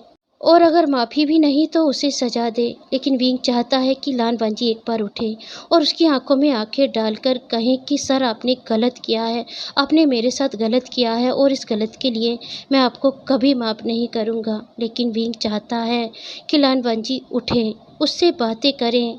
और उधर सिजवी जो वांजी को मैसेज करता रहता है, कभी लिखता है कि गग्गा आप मेरे मैसेज का रिप्लाई भी नहीं करते हो, कभी लिखता है कि गग्गा आपने मुझे फ़ोन करने के लिए मना किया है लेकिन आप खुद भी मुझे फ़ोन नहीं करते हो। और कभी लिखता है कि अंकल ने कहा है कि वह आपको बार बार फ़ोन कर रहे हैं लेकिन आपका फ़ोन बिजी जा रहा है, प्लीज़ गग्गा मेरे मैसेज का कोई तो रिप्लाई दो, मैं आपको बहुत मिस कर रहा हूँ। लेकिन विंग जो उन सारे मैसेजों को रीड किया करता था लेकिन एक भी मैसेज का रिप्लाई नहीं दे पाता था, क्योंकि वह नहीं जानता कि वह क्या कहे उस मासूम से बच्चे से कि उसने उसके भाई की लाइफ बर्बाद कर दी है। उसका हंसता खेलता सा भाई उसने मौत की कगार पर पहुंचा दिया है। वह जो इस समय जिंदगी और मौत के बीच में झूल रहा है, वह क्या कहे उस मासूम से बच्चे से। धीरे धीरे 1 महीने का समय बीत चुका था लेकिन वांची की बॉडी ने कोई भी रिस्पॉन्स नहीं किया था। डॉक्टर जो उसकी सभी खाना पूर्ति इंजेक्शन द्वारा कर रही थी, क्योंकि उसके अंदर एक बेबी सांस ले रहा था और उन्हें उस बेबी की जान भी बचानी थी। लेकिन अभी तक यह बात किसी को भी पता नहीं चली थी कि लान वांजी एक मैन होते हुए भी प्रेग्नेंट हैं, क्योंकि डॉक्टर ने इस बात को किसी के पास तक भी नहीं जाने दिया था और विंग ने कहा था कि इस बात के बारे में किसी को पता भी नहीं चलना चाहिए। लेकिन अब बातें डॉक्टर के हाथ से निकलने लगी थी, क्योंकि वांजी का केस इस समय पूरे हॉस्पिटल में चर्चा का विषय बन चुका था, क्योंकि वांजी को होश नहीं आ रहा था और सभी जो बातें करने लगे थे कि वह कब तक इस तरह के मरीज को अपने हॉस्पिटल में रखेंगे जिस पर हर समय डिवाइस लगाए रखना पड़ता है। और आखिर यह बात जो विंग तक पहुंच चुकी थी, विंग ने कहा मैं इस हॉस्पिटल के इस रूम का पूरा खर्चा उठा रहा हूं, तो तुम लोगों को क्या प्रॉब्लम है। डॉक्टर ने कहा यह बात नहीं है विभूषण, हर कोई चाहता है कि उसके हॉस्पिटल से हर मरीज जल्द से जल्द ठीक होकर जाए। और यह बात जो चर्चा का विषय बन चुकी है कि एक मरीज यहाँ पर कब से एडमिट है और अभी तक वह ठीक नहीं हुआ है। विंग ने कहा तो तुम कहना क्या चाहती हो डॉक्टर। डॉक्टर ने कहा देखो विंग, तुम पहले से ही जानते हो कि मैं कोई इस हॉस्पिटल की ओनर नहीं हूँ और इस हॉस्पिटल के ओनर चाहते हैं कि इस मरीज को यहाँ से डिस्चार्ज कर दिया जाए। विंग ने कहा लेकिन मैं इस रूम का पूरा खर्चा दे रहा हूँ और साथ में इन डिवाइस का भी खर्चा दे रहा हूँ। डॉक्टर ने कहा विंग ऐसा नहीं होता है, कोई भी नहीं चाहता है कि इतने समय तक कोई मरीज उनके हॉस्पिटल में रहे और इसलिए मैं तुमसे कहना चाहती हूँ कि तुम लान वांची को यहाँ से ले जाओ। विंग ने कहा लेकिन डॉक्टर ने कहा देखो विभूषण, मैं हर रोज़ वहाँ पर आया करूँगी और लान वांची को चेक किया करूँगी और तुम्हें हर मेडिसिन के बारे में बताया भी करूँगी। उनके खाने पीने का इंजेक्शन मैं खुद अरेंज करूँगी, लेकिन तुम्हें अभी लान वांजी को घर ले जाना होगा और इन सब डिवाइसों को खरीदना होगा ताकि हम वहाँ ले जाकर लान वांजी पर लगा पाएँ। विंग ने कहा ठीक है डॉक्टर, लेकिन मैं उसे घर ले जाऊंगा तो उसे वहाँ पर कुछ होगा तो नहीं। डॉक्टर ने कहा देखो विंग, मैंने पहले ही तुम्हें बता दिया है कि अगर इनमें से एक भी डिवाइस बंद हुआ तो समझो वह डिवाइस बंद नहीं होगा, लान वांजी की सांसें बंद होंगी, इसलिए तुम्हें पूरा ध्यान रखना होगा उनका। विंग ने कहा ठीक है डॉक्टर, मैं 2 दिन के अंदर इन सब डिवाइसों का इंतज़ाम करता हूँ और उसके बाद मैं उसे घर लेकर जाऊँगा, आप उसके डिस्चार्ज पेपर तैयार कर लीजिए। डॉक्टर ने कहा ठीक है विंग, तुम जाओ और जाकर यह सारे डिवाइस लो, तब तक मैं लान वांजी का ख्याल रखूँगी। और आखिर विंग जो वांजी को घर लेकर आ चुका था, घर पर आकर उस पर वह सारे डिवाइस लगाए जा चुके थे जो हॉस्पिटल में उसके ऊपर लगाए हुए थे। डॉक्टर ने कहा देखो विभूषण, यह रूम ना ही ज़्यादा ठंडा होना चाहिए और ना ही ज़्यादा गर्म होना चाहिए और यह सामने की खिड़की को खुला रखना ताकि यहाँ से हवा लान वांजी के ऊपर आती रहे। विंग ने कहा ठीक है डॉक्टर, जैसा जैसा आप मुझसे बता रही हैं मैं बिल्कुल वैसा ही करूँगा। डॉक्टर जो वहाँ से जा चुकी थी और विंग जो वांजी के पास बैठ चुका था। विंग जो वांजी के स्टमक की तरफ देख रहा था, जो बहुत ज़्यादा शो कर रहा था क्योंकि उसका 8 मंथ शुरू हो गया था। विंग जिसकी आंखें नम हो रही थी, विंग ने वांजी की तरफ देखा और कहा जानते हो लान वांजी, मैंने तुमसे जो नफरत निकाली, जो गुस्सा निकाला, उसे तो तुम कभी डिजर्व भी नहीं करते थे। मैंने तुम्हें जो इंसान समझकर तुमसे इतनी नफरत की, तुम्हारे साथ इतना बुरा किया, वह इंसान तो तुम थे ही नहीं। लेकिन लान वांजी, मैं अब अपनी गलती पर पछताने के सिवा कुछ भी नहीं कर सकता। लेकिन लानवान जी, मैं आपसे एक बात ज़रूर कहूँगा, प्लीज़, प्लीज़ मुझे एक चांस दो मेरी गलती सुधारने का। अपनी आँखें खोलो और मुझसे बात करो। मुझे डाँटो, मुझ पर चिल्लाओ, मुझे गालियाँ दो, मुझसे नफ़रत करो, लेकिन प्लीज़ लानवान जी, जाग जाओ, जाग जाओ लानवान जी, मुझे इतने बड़े गिल्ट में मत डालो। मुझे एक चांस दो लानवान जी, मैं आपको इतना प्यार करूँगा जितना प्यार तो शायद मैं अपनी लाइफ से भी नहीं करता। प्लीज़ लानवान जी, मुझे एक चांस दे दो। जाग जाओ, उठ जाओ, मुझसे बातें करो लानवान जी। लेकिन विंग, जो केवल रोए जा रहा था, मगर उसे पता था कि लानवान जी उसकी बात का कोई जवाब नहीं देने वाले। उसे अब कोई दोबारा चांस नहीं मिलने वाला। समय जो अब धीरे-धीरे थोड़ा और बीतने लगा था, लेकिन विंग के लिए कुछ भी नहीं बदल रहा था। वांजी जो अपनी आँखें नहीं खोल रहा था और उधर विंग के ऑफिस में भी चीज़ें बिगड़ने लगी थी, क्योंकि वहाँ पर कोई बॉस नहीं था, कोई काम बताने वाला नहीं था। वहाँ पर केवल वेंचिंग ही सारे काम को सँभाल रही थी और वह भी ज़्यादा काम को नहीं सँभाल पा रही थी, क्योंकि वह वहाँ पर केवल एक वर्कर्स के तौर पर जॉब करती थी। वह वहाँ पर कोई सेक्रेटरी नहीं थी जो उसे हर एक फ़ाइल के बारे में पता हो। वह तो अब तक इतना भी इसलिए सँभाल पा रही थी क्योंकि वह वांजी के साथ रहा करती थी और वांजी के साथ रहते हुए वह काफ़ी चीज़ों के बारे में जान चुकी थी। वेंचिंग जो हमेशा विंग के पास फ़ोन किया करती थी और कहा करती थी, प्लीज़ सर आप एक बार ऑफिस में आ जाइए, और वांजी के बारे में भी पूछा करती थी। विंग जिसने ऑफिस में हर किसी को यह बताया था कि लानवान जी इस समय बीमार चल रहे हैं, उन्हें फ़ीवर चल रहा है। उसने किसी को भी यह नहीं बताया था कि वांजी किस हालत में है। आज जब विंग वांजी के पास बैठा हुआ था, तभी उसके पास एक फ़ोन आया जो वेंचिंग का था और जो कह रही थी, प्लीज़ सर आज तो आपको यहाँ पर आना ही होगा, वरना यह ऑफिस बंद हो जाएगा, क्योंकि यहाँ पर एक सर आए हुए हैं और वह कह रहे हैं कि मेरी फ़ाइल पर अभी तक काम क्यों नहीं हुआ है। अगर आप लोग मेरी फ़ाइल पर काम नहीं करेंगे तो मैं आपकी कंप्लेन कर दूँगा, क्योंकि आपने बहुत समय से मेरी फ़ाइल को यहाँ पर रखा हुआ है। विंग ने कहा, ठीक है वेंचिंग, मैं वहाँ पर आ रहा हूँ, तुम थोड़ी देर के लिए उस मैन को संभाल कर रखो। विंग जो ऑफिस जाने के लिए रेडी होने लगा था, विंग ने एक सर्वेंट को वांजी के रूम में बुलाया और विंग ने उस सर्वेंट को एक रिमोट देते हुए कहा, देखो यह इस एसी का बटन है, तुम्हें 5 मिनट बाद इस एसी के बटन को बंद कर देना है और पूरे 10 मिनट बाद इसे एक बार फिर से ऑन करना है और 5 मिनट बाद तुम्हें उसे फिर से बंद कर देना है। प्लीज़ तुम यही काम करना और तुम्हें किसी भी बात पर ध्यान नहीं देना है, केवल टाइम पर ध्यान देना है कि टाइम एक भी मिनट फालतू नहीं होना चाहिए। उस सर्वेंट ने कहा, ठीक है सर, मैं बिल्कुल ऐसा ही करूँगा, मैं यहीं पर बैठ जाता हूँ और टाइम देखकर इस काम को करता रहूँगा। विंग ने कहा, प्लीज़ टाइम पर ज़रूर ध्यान देना, मैं यहाँ से जा रहा हूँ, मैं जल्द से जल्द वापस आऊँगा। विंग जो वहाँ से जा चुका था और वह सर्वेंट जो वहीं पर बैठ चुका था, उसने 5 मिनट देखी और एसी के बटन को बंद कर दिया और वहीं पर बैठा रहा। 10 मिनट हो चुकी थी और उस मैन ने एक बार फिर से एसी के बटन को ऑन किया, लेकिन उसे कुछ भी समझ में नहीं आया। क्या एसी चालू हो गया है या फिर अभी नहीं चालू हुआ है? वह जो एसी के बारे में कुछ भी नहीं जानता और वह जो उस बटन को बार-बार दबाने लगा। वह सर्वेंट जो एसी के केवल एक ही नहीं सारे बटनों को दबाने लगा था और जिसके चलते उसने उस एसी को फुल पे कर दिया था। वह एसी जो इस समय पूरी तरह से फुल फ्लेम पर चल रही थी। उस सर्वेंट को अब कुछ भी समझ में नहीं आ रहा था। उसे नहीं पता कि एसी तेज हो गया है, मंदा हो गया है या फिर बंद हो गया है। वह जो बुरी तरह से डर चुका था, वह खड़ा हुआ और उसने सामने की खिड़की को बंद कर दिया ताकि उस रूम में जो पहले की ठंडक थी वह ऐसी ही बनी रहे। उसे नहीं पता कि एसी चालू है या बंद है। उसे लग रहा है कि यह जो पहले की ठंडक रूम में बनी हुई है वह बाहर ना जाए, और इसीलिए उसने उस रूम की खिड़की को बंद कर दिया और तेज़ी से उस रूम से बाहर निकल गया। वह सर्वेंट जो इतना ज़्यादा डर चुका था कि उसने किसी से भी इस बारे में कुछ भी नहीं कहा और तेज़ी से वह भी मैंसन से ही निकल चुका था। और उधर विंग जो ऑफिस में पहुंच चुका था, वह उस मैन से भी बातें कर चुका था, समस्या का सॉर्ट आउट कर चुका था और साथ में कुछ और फाइल के बारे में वेंचिंग को बताने लगा था कि तुम्हें इन फाइलों पर इस तरह से काम करना है। वह अभी कुछ दिन तक और ऑफिस नहीं आ पाएगा, लेकिन वह अपना लैपटॉप ऑफिस से घर लेकर जा रहा है ताकि वह लैपटॉप पर काम करता रहे। और उसने वेंचिंग से कहा कि तुम लैपटॉप पर मुझसे बातें कर सकती हो और साथ ही सारी फाइलों को मेरे पास सेंड कर सकती हो। मैं तुम्हें सारी फाइलों के बारे में लैपटॉप पर बता दूंगा। विंग जो ऑफिस का सारा काम खत्म करके घर के लिए निकल चुका था, इस बात से अनजान कि उधर वांजी की जान खतरे में है। उस रूम का एसी जो पूरी तरह से फुल है, खिड़कियां भी बंद है और साथ ही डोर भी बंद है।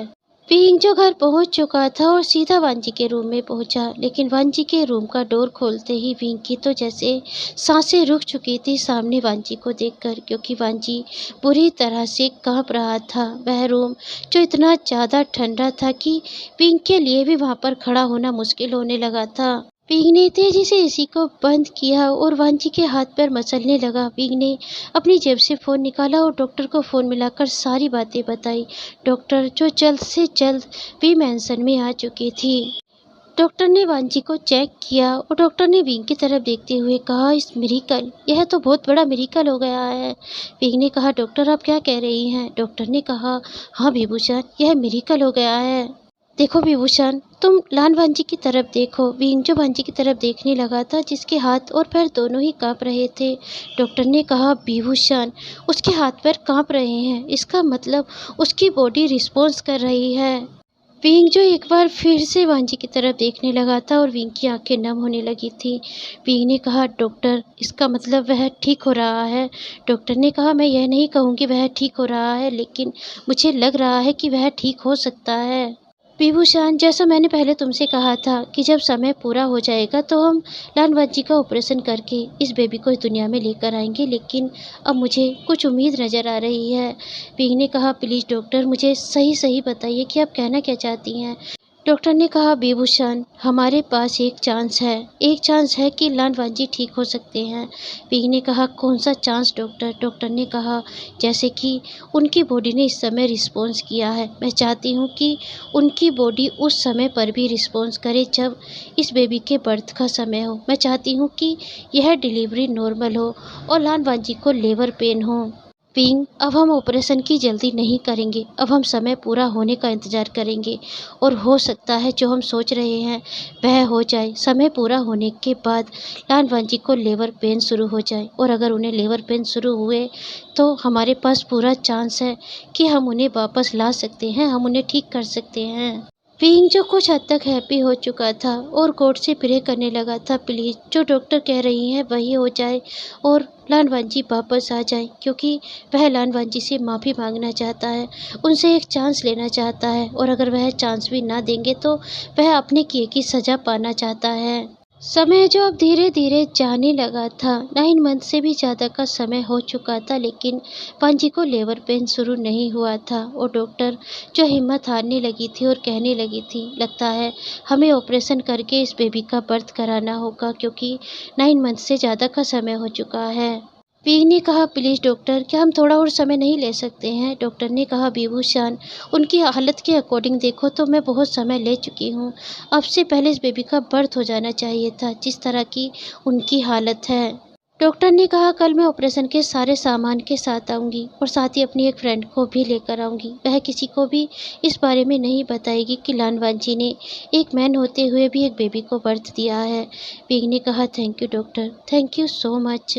रात हो चुकी थी। विंग जो वांजी के पास ही बैठा हुआ था। विंग ने वांजी के हाथ को पकड़ा हुआ था और उससे फिर से बातें कर रहा था, वही बातें जो वह हमेशा उससे किया करता है। उसे कहा करता है कि लान वांजी, एक बार जाग जाइए और उसके किए की सज़ा उसे दीजिए। विंग जो एकटक वांजी की तरफ देख रहा था और उससे बातें कर रहा था, लेकिन आज विंग की बातों का टॉपिक चेंज हो चुका था और विंग जो वांजी से कहने लगा था, लान वांजी, मैं नहीं जानता कब और कैसे, लेकिन मुझे तुमसे प्यार होने लगा है, मैं तुमसे बहुत प्यार करने लगा हूँ लान वांजी। जानते हो लान वांजी, एक दिन मैं तुम्हारे अस्तित्व पर उंगली उठाना चाहता था, तुम्हें मैन की जगह एक वुमेन की तरह रखना चाहता था और एक वाइफ का दर्जा देना चाहता था, लेकिन आज मैं तुमसे कहना चाहता हूँ लान वांजी, मुझे लगता है मैं सच में एक गे बन गया हूँ, क्योंकि मुझे एक मैन से प्यार हो गया है और इतना प्यार हो गया है कि मैं खुद को भूलना चाहता हूँ इस प्यार में। लान भांजी, मैं तुमसे कहना चाहता हूँ कि मुझे तुमसे बहुत प्यार हो गया है, मैं तुमसे बहुत प्यार करने लगा हूँ लान भांजी। I love you so much लान भांजी। और यह बात मैं तुमसे खुद कहना चाहता हूँ, कई बार कहना चाहता हूँ, लगातार कहना चाहता हूँ कि मैं आपसे प्यार करने लगा हूँ लान भांजी।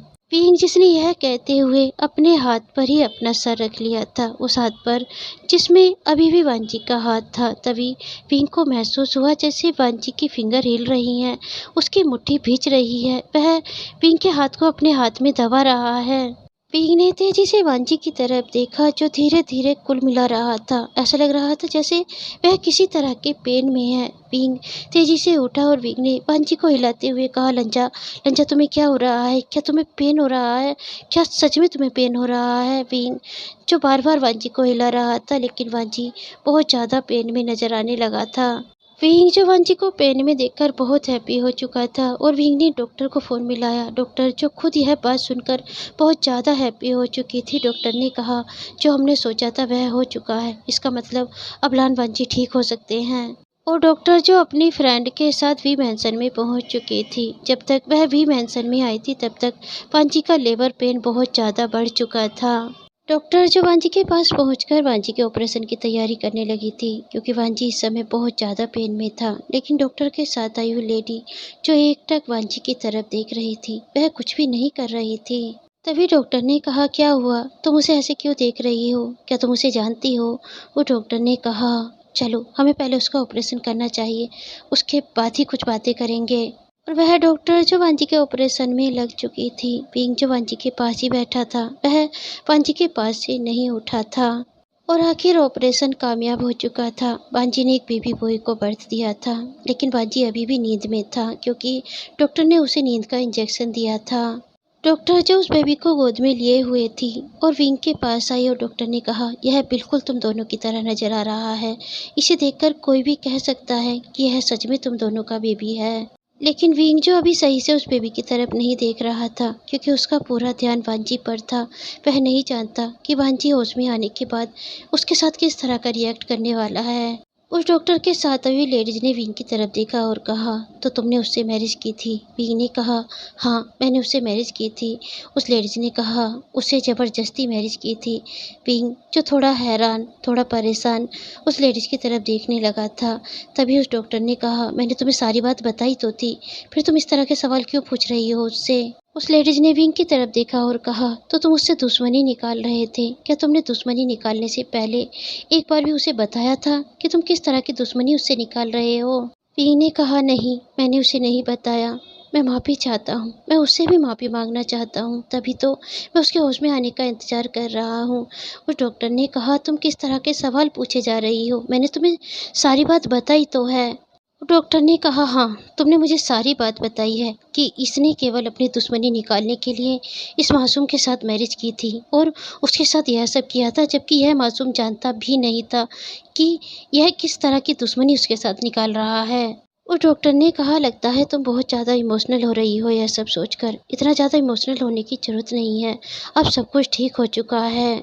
चलो अब हमें यहाँ से चलना चाहिए, बहुत देर हो गई है। और उस डॉक्टर ने पिंक की तरफ देखते हुए कहा, जब लानवान जी के होश में आने का समय होगा तो मैं यहाँ पर खुद आ जाऊँगी, अब मुझे यहाँ से जाना होगा। पिंक जो समझ पा रहा था कि डॉक्टर यहाँ से जाने के लिए क्यों कह रही है, क्योंकि उसके साथ आई हुई लेडी बहुत ही ज़्यादा इमोशनल हो रही है वांजी को देखकर। पिंक जो उस बेबी को गोद में लिए हुए बैठा था और वांजी के होश में आने का इंतजार कर रहा था। बहुत रात हो चुकी थी, लेकिन अभी वांजी को होश नहीं आया था। पिंक जो उस बेबी को लिटा चुका था, क्योंकि वह बेबी भी सो चुका था, लेकिन पिंक अभी नहीं सोया था। पिंक जो वांजी के हाथ को पकड़ कर ही बैठा था और वांजी से कह रहा था, लान वांजी अपनी आंखें खोलिए, मैं कब से आपकी आंखें खोलने का इंतजार कर रहा हूँ। मैं कब से आपसे माफ़ी मांगने का इंतज़ार कर रहा हूँ। जागिए लानवान जी, मेरी तरफ देखिए लानवान जी। लेकिन ऐसा कुछ भी नहीं हुआ। वांजी ने अपनी आंखें नहीं खोली और आखिर पिंक जो वहीं पर सो चुका था। मॉर्निंग हो चुकी थी, लेकिन वांजी को अभी भी होश नहीं आया था। पिंक जो अब थोड़ा डर चुका था और पिंक ने डॉक्टर को फ़ोन मिलाया और सारी बातें बताई। डॉक्टर भी यह सुनकर डर चुकी थी कि वांजी को अभी होश नहीं आया है और वह डॉक्टर जो पिंक से कहने लगी, तुम थोड़ी देर वहाँ पर रुको, मैं अभी वहाँ पर आती हूँ। मैं उन्हें चेक करूँगी कि आखिर उन्हें अभी तक होश क्यों नहीं आया है। लेकिन विंग जिसने अभी फ़ोन काट कर सही से रखा भी नहीं था, तभी विंग का फ़ोन एक बार फिर से बजने लगा, जो उसके ऑफ़िस से फ़ोन था जो वेंचिंग उसे कर रही थी। वेंचिंग ने कहा, सर आपको जल्द से जल्द यहाँ पर आना होगा। विंग ने कहा, वेंचिंग मैं वहाँ पर नहीं आ सकता, जो तुम्हें ज़रूरी काम है मुझे बताओ, मैं तुम्हें यहीं से समझाता हूँ। वेंचिंग ने कहा, नहीं सर, आपको यहाँ पर आना होगा, क्योंकि यहाँ पर बहुत सारे ऐसे लोग आए हुए हैं जो कह रहे हैं कि हमारी फाइल पर सही से वर्क नहीं हुआ है। वह ऑफिस को तोड़-फोड़ कर रहे हैं। उन्होंने काफ़ी लोगों को चोट पहुँचा दी है। पी ने कहा, तो गार्ड से कहो उन लोगों को धक्के मारकर बाहर निकाल दें और डोर को बंद कर दें। बेंचिंग ने कहा, उन्होंने गार्ड को भी चोट पहुँचा दी है। प्लीज़ आप जल्द से जल्द यहाँ पर आ जाइए सर, वरना यह लोग पूरे ऑफिस को तोड़ देंगे। यह केवल आपको यहाँ पर बुला रहे हैं, यह आपसे ही बात करना चाहते हैं, हमारी एक भी बात नहीं सुन रहे हैं। पी ने पांजी की तरफ देखा और बेबी की तरफ देखा और कहा, ठीक है, मैं वहाँ पर आ रहा हूँ। और विंग ने अपने सारे सर्वेंट को वहाँ पर बुलाया और कहा, जब तक मैं वापस लौटूं तुम में से कोई भी इस रूम से बाहर नहीं जाएगा, तुम्हें इन दोनों की ही देखभाल करनी है। उन सारे सर्वेंटों ने हाँ में अपना सर हिलाया। विंग जिसने अपने क्लॉथ भी चेंज नहीं किए थे, केवल मेज पर रखी हुई अपनी वॉच और गाड़ी की चाबी उठाई और तेजी से वहाँ से बाहर निकल गया। विंग जो ऑफिस पहुंच चुका था, जहां पर बहुत सारा नुकसान कर दिया था, उन लोगों ने काफ़ी चीज़ों को तोड़ दिया था और काफ़ी लोगों को चोट भी पहुंचा दी थी। विंग ने उन सभी की तरफ देखा और कहा, आखिर आप लोग क्या चाहते हैं? क्या आपको लग रहा है कि आप लोग इस तरह तोड़ फोड़ करोगे, लोगों को चोट पहुंचाओगे तो मैं तुम्हारी फाइल पर सही से काम करूंगा? मुझे बताओ, तुम्हारी कौन सी फाइल पर सही से काम नहीं किया है और किस तरह का काम कराना चाहते हो आप लोग अपनी फाइल पर?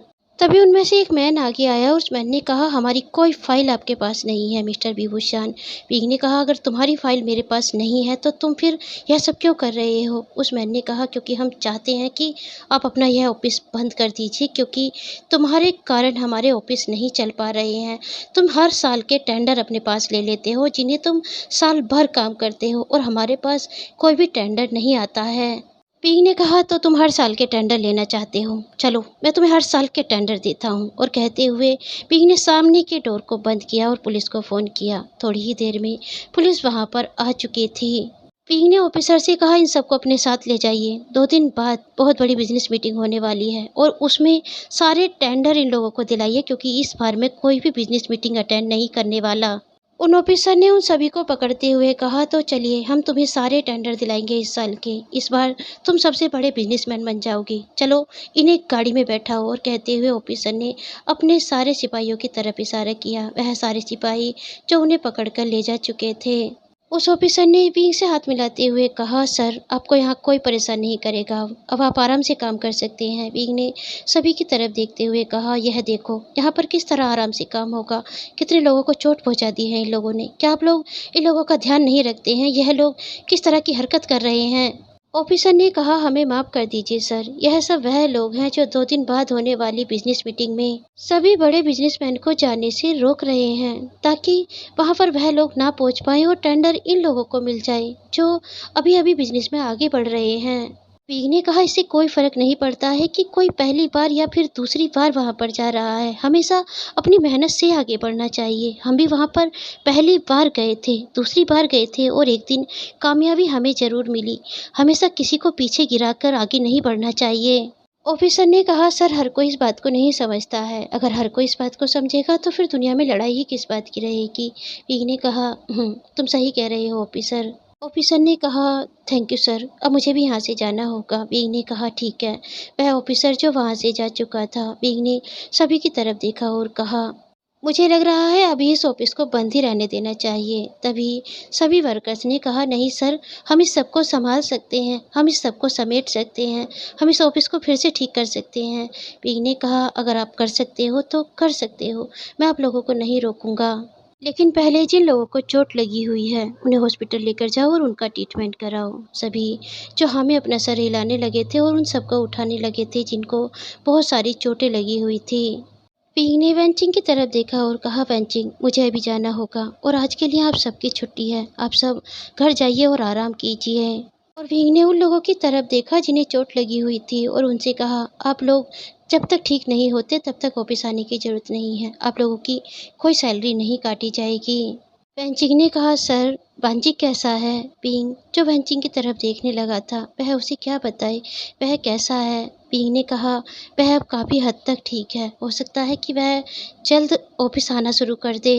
बीइंग जो वहाँ के सारे काम को सॉर्ट आउट करके घर के लिए वापस निकल चुका था और आखिर बीइंग घर पहुँच भी चुका था और तेज़ी से उस रूम में भी पहुँच चुका था जिस रूम में वांजी था, लेकिन वह रूम इस समय पूरी तरह से खाली था।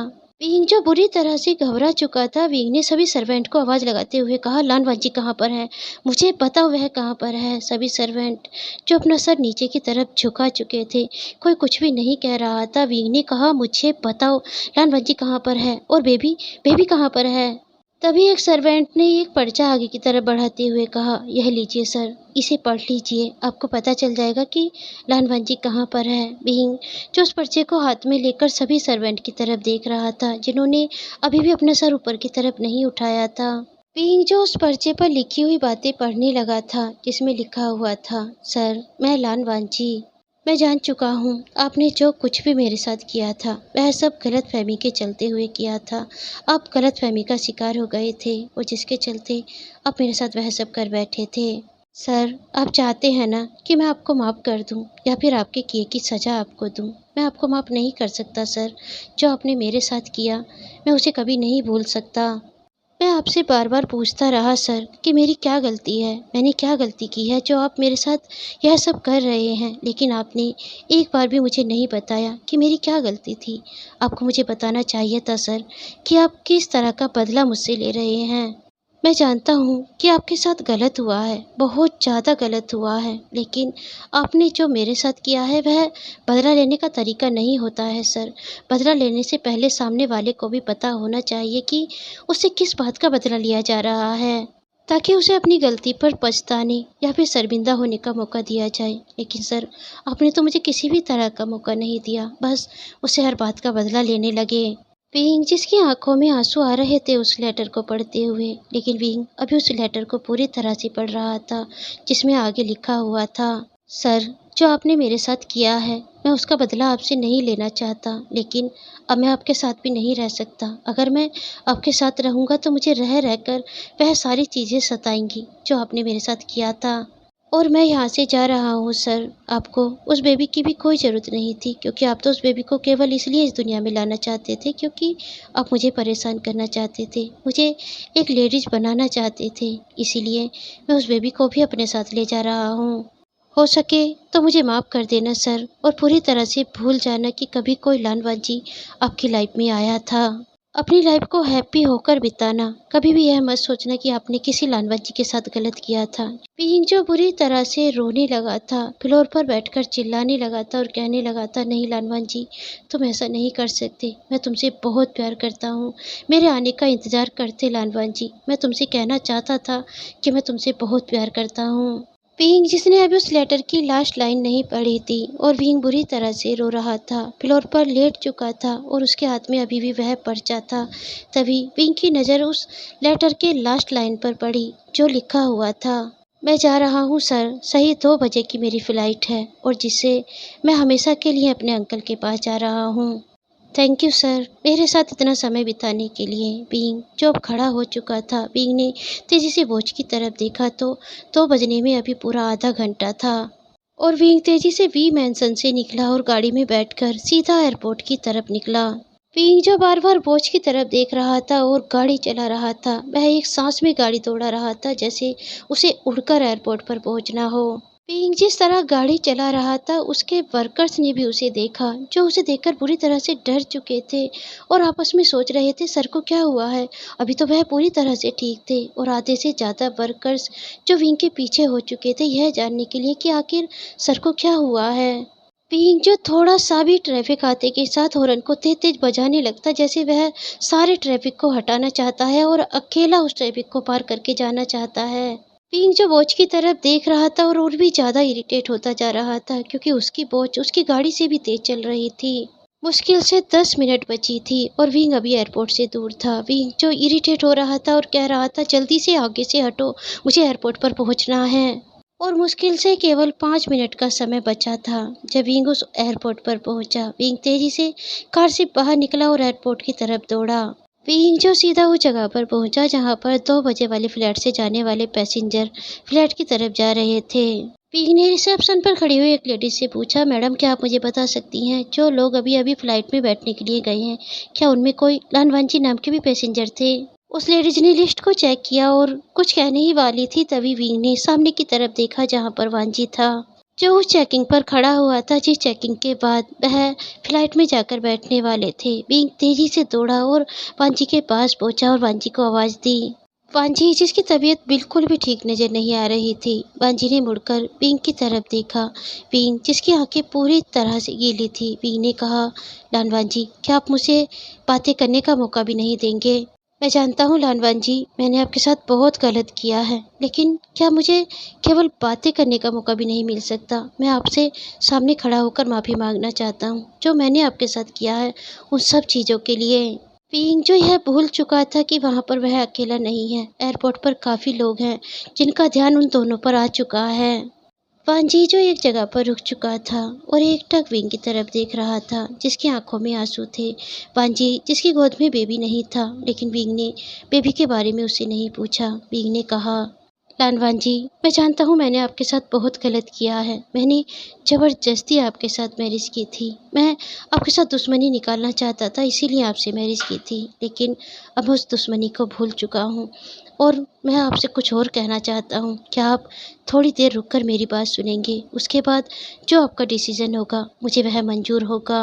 एयरपोर्ट पर खड़ा हुआ हर एक इंसान उन दोनों की बातें सुनना चाहता था और इसीलिए वहाँ पर हर कोई रुकने लगा था। कुछ लोग तो यह भी भूल चुके थे कि 2 बजे वाली फ्लाइट से उन्हें जाना था और विंग के ऑफिस के वर्कर्स भी वहाँ पर आ चुके थे और उन दोनों को देखकर वहीं पर रुक चुके थे। वह भी उन दोनों की बातें सुनना चाहते थे।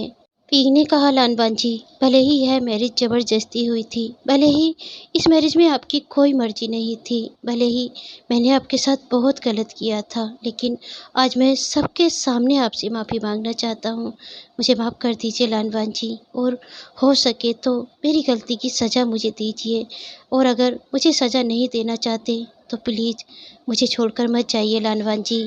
मैं एक मैन होते हुए भी यह कहते हुए नहीं हिचकिचाना चाहता कि मुझे तुमसे प्यार हो गया है लानवांजी, बहुत ज़्यादा प्यार हो गया है, और इतना ज़्यादा प्यार कि मैं इस प्यार में अपने आप को भी भूलना चाहता हूँ। मैं तुम्हें बहुत प्यार करना चाहता हूँ लानवांजी, तुम्हारी केयर करना चाहता हूँ, तुम्हें अपने पास रखना चाहता हूँ और तुम्हें लाइफ की हर खुशी देना चाहता हूँ। विंग, जो यह सब कह रहा था और वांजी की तरफ बढ़ रहा था, वांजी जो केवल एकटक विंग की तरफ देख रहा था और उसकी आंखें पूरी तरह से नम हो रही थी, लेकिन वांजी कुछ भी नहीं कह रहा था, केवल विंग की बातें सुन रहा था। विंग ने कहा, लान वांजी, मैं नहीं जानता प्यार की क्या परिभाषा होती है, मैंने कभी किसी से प्यार नहीं किया, लेकिन अगर प्यार की परिभाषा यह होती है कि हम किसी के लिए अपनी जान भी देने के लिए तैयार होते हैं, तो मैं तुम्हारे लिए जान भी दे सकता हूँ लानवांजी, लेकिन प्लीज़ मुझे छोड़कर मत जाइए। आप यहीं रहकर मुझे जो सज़ा देना चाहते हैं दे सकते हैं। मैं हर एक सज़ा के लिए तैयार हूँ, लेकिन प्लीज़ मुझे इस तरह छोड़कर मत जाइए। अगर आप इस तरह मुझे छोड़कर गए तो मैं हमेशा अपने आप को गिल्ट में ही देखूँगा। मैं कभी हैप्पी नहीं रह पाऊँगा लानवांजी। और कहता हुआ विंग, जो वांजी के बहुत करीब पहुंच चुका था। एयरपोर्ट पर खड़ा हुआ हर एक इंसान जिसकी आंखों में आंसू आ चुके थे, सभी जो इस बात को तो नहीं जानते कि क्या हुआ है, लेकिन इस बात को ज़रूर समझ पा रहे हैं कि सामने वाले ने गलती की है और वह उससे माफ़ी मांग रहा है, पूरे दिल से माफ़ी मांग रहा है।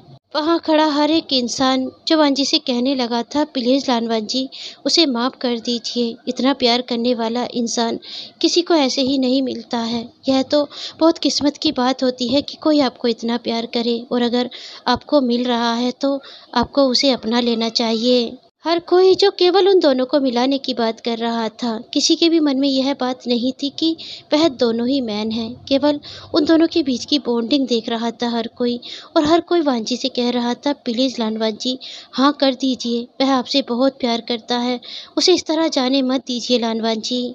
विंग, जो वांजी के बहुत क्लोज पहुंच चुका था और वांजी की आंखों में आंखें डालते हुए कहा, लान वांजी, आज अगर पूरी दुनिया मुझे ये कहे तो मुझे कोई फ़र्क नहीं पड़ता। मैं सबके सामने कह सकता हूँ कि मुझे एक मैन से प्यार हो गया है, और इतना प्यार हो गया है कि मैं अपनी आखिरी सांस तक उस मैन के साथ बिताना चाहता हूँ। लेकिन इससे पहले कि वांजी कुछ कह पाता, तभी वहाँ पर एक आवाज़ सुनाई थी जो कह रही थी, वांजी, वह सच में तुमसे बहुत प्यार करता है, उसे माफ़ कर दो वांजी। और उन दोनों ने ही उस आवाज़ की तरफ देखा जहाँ पर पांची के अंकल सिचैन थे और जिनके साथ में वह लेडीज़ भी थी जो डॉक्टर के साथ आई थी। विंग जो बहुत हैरान नज़रों से उस लेडीज़ की तरफ देख रहा था।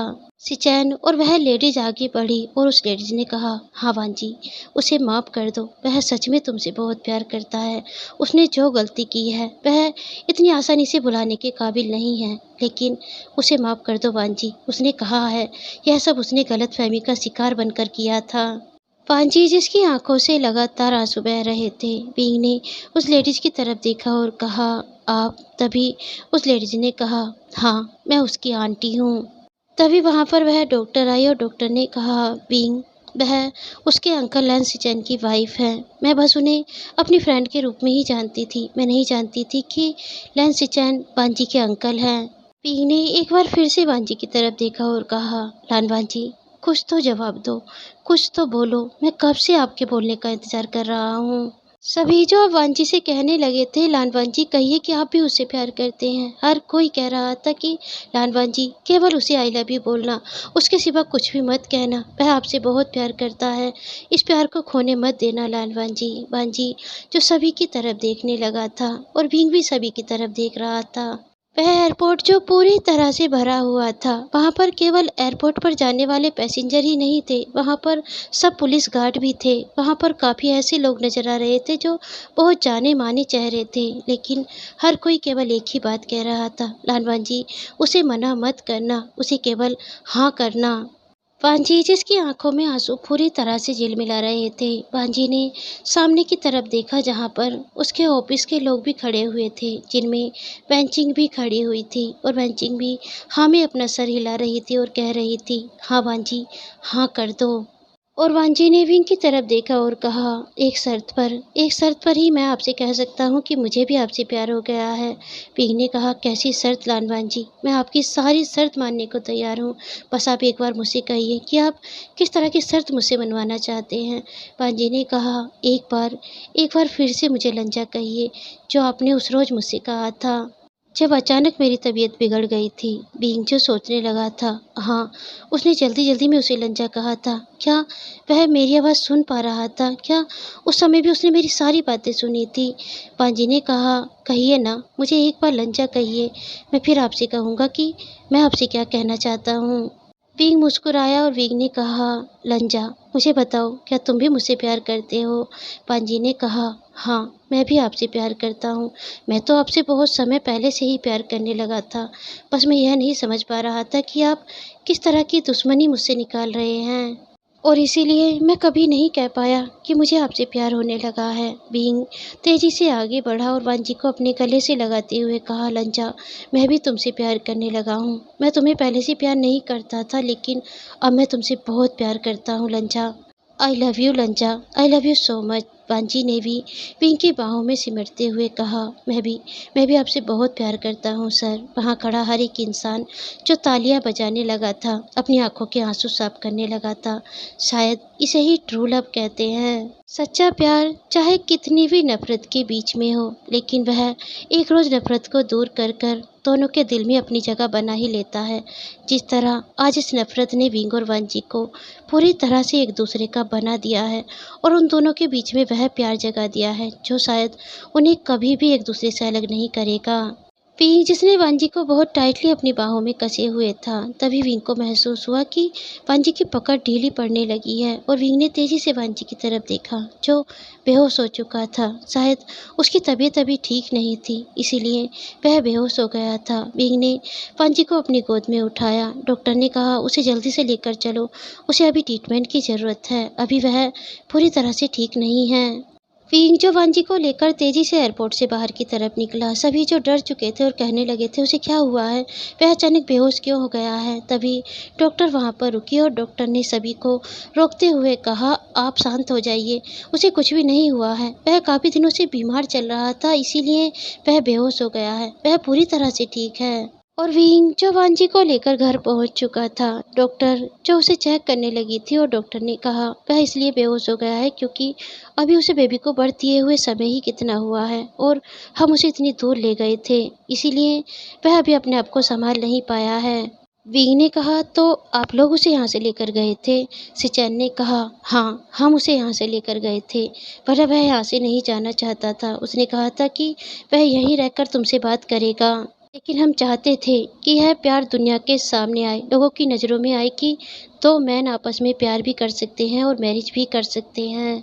क्योंकि इतना तो वांजी ने हमें बता दिया था कि तुम वांजी से प्यार करने लगे हो। वांजी जो उस प्यार को बेहोशी की हालत में ही समझ चुका था।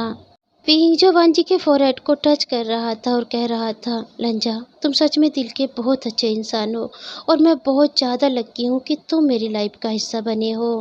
पी ने कहा, वो बेबी। तभी सिचैन ने कहा, तुम घबराओ मत, बेबी यहीं पर है। हम किसी को भी पता नहीं चलने देना चाहते कि वांजी ने उस बेबी को बर्थ दिया है। भले ही उसकी मैरिज एक मैन के साथ हो गई है और इस मैरिज को सबने एक्सेप्ट भी कर लिया है, लेकिन लोग इस बात को हजम नहीं कर पाएंगे कि वांजी ने उस बेबी को बर्थ दिया है। इसीलिए हमने उस बेबी को थोड़ा दूर रखा है। तुम बहुत जल्द उस बेबी को अपने पास ले आना और सबसे कह देना कि उस बेबी को तुमने अडॉप्ट किया है। तुम दोनों उसके पेरेंट्स हो, तुम दोनों मिलकर उसे बहुत प्यार करना और समय आने पर उसे बता भी देना कि उसे वांजी ने बर्थ दिया है, क्योंकि समय हमेशा एक सा नहीं रहता है। लेकिन मैं नहीं चाहता कि अभी सबको पता चले कि उस बेबी को वांजी ने बर्थ दिया है। मैं अपने बच्चे को इस तरह किसी के सामने शर्मिंदा नहीं करना चाहता। पी ने कहा, ठीक है अंकल, हम अभी किसी को भी नहीं पता चलने देंगे कि इस बेबी को वांजी ने बर्थ दिया है। अंकल, मैं आपसे भी माफ़ी मांगना चाहता हूँ कि मैंने वांजी को परेशान किया। सिचैन ने कहा, अगर मुझे पहले इन बातों का पता चल जाता तो मैं वांजी को कभी परेशान ही नहीं होने देता, मैं तुम्हें उसकी लाइफ में आने ही नहीं देता। लेकिन अब जब सब कुछ सॉर्ट आउट हो चुका है, हर चीज़ बदल चुकी है और यहाँ पर पूरी तरह से प्यार आ चुका है, तो अब मैं कुछ भी नहीं कर सकता। अब जो हुआ अच्छा हुआ। अब बस एक दूसरे को हैप्पी रखना और कभी भी एक दूसरे में कमी मत ढूंढना। विंग ने वांजी की तरफ देखा और कहा, नहीं, कभी भी नहीं। अब मैं कभी भी अपने लंजा में कोई कमी नहीं ढूंढूंगा। मेरा लंजा लाखों में एक है। और आखिर वांजी को होश आ चुका था और जिसके बाद सिचैन और उसकी वाइफ और डॉक्टर सब वहाँ से जा चुके थे। विंग और वांजी जो पूरी तरह से अकेले थे। वांजी जो बेड पर लेटा हुआ था और विंग वांजी के पास बैठा हुआ था। विंग ने कहा, लंजा, बहुत सारी चीज़ें ऐसी हुई जो नहीं होनी चाहिए थी, लेकिन लास्ट में आखिर हम दोनों एक हो ही गए। वांजी ने कहा, हाँ सर, मैंने तो कभी नहीं सोचा था कि मेरी मैरिज एक मैन के साथ होगी और एक रोज़ मुझे उस मैन से प्यार भी हो जाएगा और हमारी लाइफ में कभी एक बेबी भी आएगा और वह बेबी कोई और नहीं, मैं खुद इस दुनिया में लेकर आऊँगा। विंग ने कहा, लंजा, मुझे माफ़ कर दो, मुझे वह सब नहीं करना चाहिए था। वांजी ने कहा, सर, मैंने आपसे पहले ही कहा है, अब सब चीज़ें ख़त्म हो चुकी हैं, अब बस हैप्पीनेस है हम दोनों के बीच में। और अब मुझे कोई फ़र्क भी नहीं पड़ रहा है कि मैंने एक बेबी को बर्थ दिया है। अब तो बस मैं बहुत जल्द उसे यहाँ पर लाना चाहता हूँ और अपने पास रखना चाहता हूँ और हम तीनों बहुत हैप्पी रहना चाहते हैं। विंग ने कहा, तीनों? क्या तुम्हें सिजवी को यहाँ पर नहीं लाना है? वांजी ने कहा, सिजवी को? विंग ने कहा, हाँ, सिजवी को। मैंने इस बार उसका एडमिशन यहीं कराने के बारे में सोचा है। मैं उसे भी अपने पास ही रखूँगा जिस तरह तुम उसे अपने पास रखते थे। लंजा, मैं अपनी सारी जिम्मेदारियां संभालना चाहता हूँ। मैं तुम तीनों को बहुत प्यार करना चाहता हूँ। मुझे परमिशन दो लंजा कि मैं तुम्हारे भाई को भी अपने भाई की तरह प्यार कर सकूँ। पांजी ने कहा, जब मैंने पूरी तरह से खुद को आपको सौंप दिया है तो फिर इसमें परमिशन जैसा क्या है। आप हम तीनों की जिम्मेदारी संभालना चाहते हो तो आप हम तीनों की जिम्मेदारी संभाल सकते हो। मैं आपसे बहुत प्यार करता हूँ और मैं कभी भी आपकी जिम्मेदारी पर उंगली नहीं उठाऊंगा। समय जो अब धीरे धीरे बीतने लगा था, उधर सिजवी को भी विंग वहीं पर ले आया था। बांजी जो ठीक होकर ऑफिस जाने लगा था और ऑफिस में बातें फैलने लगी थी कि लानवांजी और बीबूशान एक बेबी को अडॉप्ट करने वाले हैं और बहुत जल्द वह बेबी भी उनकी लाइफ में आ चुका था, जिस बेबी को बांजी ने बर्थ दिया था। सिजवी जो सुबह से ही उस बेबी के आने का इंतज़ार कर रहा था और जैसे ही उस बेबी को घर में लाया गया, सिजवी तेज़ी से दौड़ा और उस बेबी को अपनी गोद में ले लिया। लेकिन सिजवी उस बेबी को देखकर बहुत सरप्राइज था। पांजी ने कहा, क्या हुआ सिजवी, तुम इतने हैरान क्यों हो उस बेबी को देखकर? सिजवी ने कहा, गग्गा, यह तो आप दोनों के जैसा नज़र आ रहा है। तभी विंग ने कहा, यह हम दोनों के जैसा तो नज़र आएगा ही, क्योंकि इसे हम दोनों ने अडॉप्ट किया है। सिजवी ने कहा, नहीं, मैं मजाक नहीं कर रहा हूँ, यह तो सच में आप दोनों के जैसा नज़र आ रहा है। वांजी जो विंग की तरफ देख रहा था, विंग ने वांजी को आंखों में ही समझाते हुए कहा, हम बहुत जल्द उसे भी बता देंगे, लेकिन अभी नहीं, अभी वह बच्चा है। सिजवी ने कहा, गग्गा हम इसका नाम क्या रखेंगे, आखिर इसका नाम क्या होगा? तभी विंग ने कहा, वांगशियान, इसका नाम वांगशियान है। वांजी जो विंग की तरफ देखने लगा था, विंग ने कहा, हाँ लंजा, उसका नाम वांगशियान है, हम दोनों का नाम मिलकर उसका एक खूबसूरत नाम बनता है। रात हो चुकी थी। सिजवी जो बेबी को लेकर अपने रूम में जा रहा था और कह रहा था, मैं उसे अपने पास सुलाऊंगा, मैं उसे किसी को भी नहीं दूंगा। पांजी ने कहा, सिजवी वह रोएगा तो तुम क्या करोगे? सिजवी ने कहा, मैं उसे चुप कर लूंगा, लेकिन उसे मैं ही अपने पास लेकर सोऊंगा। पीग ने कहा, लंजा उसे ले जाने दो, अगर वह रोएगा तो मैं उसे वापस ले आऊँगा। पांची ने कहा, ठीक है ले जाओ, लेकिन याद रखना उसे बेड से गिरा मत देना, उसका पूरी तरह से ध्यान रखना। सिजवी ने कहा, गग्गा मैं पूरी तरह से उसका ध्यान रखूंगा, मैं उसे बहुत प्यार से अपने पास लेटाऊंगा। और आखिर सिजवी बेबी को लेकर जा चुका था। बिंग ने पांची की तरफ देखा और कहा, लंजा तुम भी रूम में चलो, बहुत रात हो चुकी है। पांची ने हाँ में अपना सर हिलाया और वह दोनों जो अपने रूम में पहुंच चुके थे। बिंग जो जाकर सीधा बेड पर लेट चुका था, लेकिन वांजी अभी बेड पर नहीं लेटा था, वह कुछ क्लॉथ इकट्ठे कर रहा था जो उसके बेबी के थे। बिंग मुस्कुराया और बिंग ने कहा, लंजा तुम एक सच में टिपिकल मदर नजर आ रहे हो। पांजी ने कहा, मैं बन चुका हूँ, मैं सच में मदर बन चुका हूँ, इसीलिए मैं मदर तो नजर आऊँगा ही।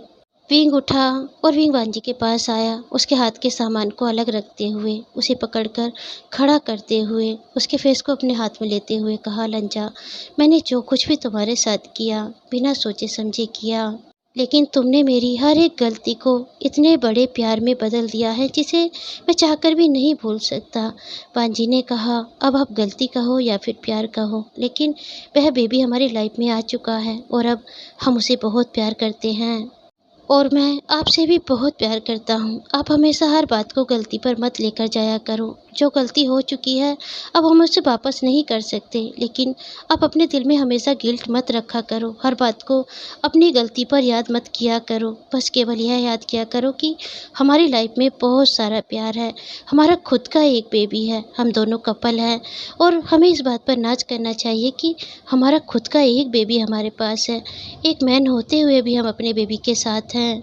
विंग मुस्कुराया और विंग ने कहा, लंजा मैं फिर से वही बात कहूँगा, तो मेरी हर गलती को प्यार में बदल देते हो। वांजी जब कुछ भी नहीं कह रहा था, वांजी ने कहा, मैं बस इतना जानता हूँ कि हम दोनों एक दूसरे से बहुत प्यार करते हैं। विंग जो वांजी की तरफ देखकर मुस्कुरा रहा था, विंग ने वांजी के फोरहेड पर किस करते हुए कहा, लंजा पता नहीं कैसे तुम मेरी लाइफ में आ गई। वांजी ने पाउट बनाया और कहा, क्यों आपको नहीं पता मैं कैसे आपकी लाइफ में आया था?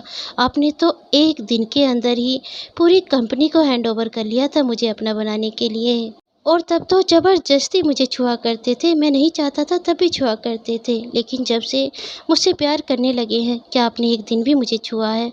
क्या एक दिन भी मेरे करीब आने की कोशिश की है? पिंग ने कहा, लंजा मुझे डर लगता है तुम्हें छूते हुए, मुझे डर लगता है कहीं मैं तुम्हें चोट ना पहुंचा दूं। वांजी ने पिंग की नेक में अपनी बाहें डालते हुए कहा, मुझे यकीन है कि आप मुझे कोई चोट नहीं पहुंचाओगे, जितनी चोट आप मुझे पहुंचाना चाहते थे वह पहुंचा चुके हो और अब तुम्हारा प्यार मुझे कोई चोट नहीं पहुंचा सकता।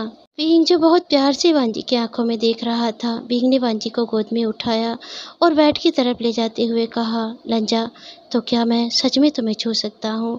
वांजी ने कहा, हाँ आप मुझे छू सकते हो, मैं भी चाहता हूँ कि आप मुझे छूओ, आप मुझे उस प्यार का एहसास दिलाओ जो आपके दिल में है, जो आपके होठों में है, मैं उसे अपने ऊपर महसूस करना चाहता हूँ, मैं महसूस करना चाहता हूँ कि आप सच में मुझसे प्यार करते हो। पिंग जिसने वांजी को बहुत कंफर्टेबली बेड पर लिटाया और धीरे धीरे उसके लिप्स की तरफ बढ़ने लगा। वांजी जिसने अपनी आंखें बंद नहीं की थी, वह पिंग की तरफ देख रहा था, उसके लिप्स को अपने लिप्स के करीब आते हुए देख रहा था और आखिर पिंग ने वांजी के लिप्स को अपने लिप्स में कैप्चर कर लिया।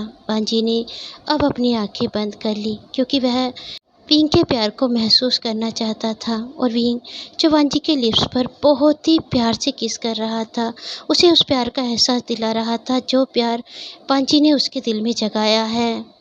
और विंग जो वांजी को प्यार करते हुए ही धीरे धीरे उसकी शर्ट के बटन खोल रहा था और वांजी उसे कुछ भी करने दे रहा था। और आखिर यह किस जो धीरे धीरे उन दोनों के प्यार में इस तरह बदल चुका था कि वह दोनों पूरी तरह से नेकेड एक दूसरे की बाहों में आ चुके थे। लेकिन आज आज वांजी केवल विंग के प्यार को महसूस कर रहा था।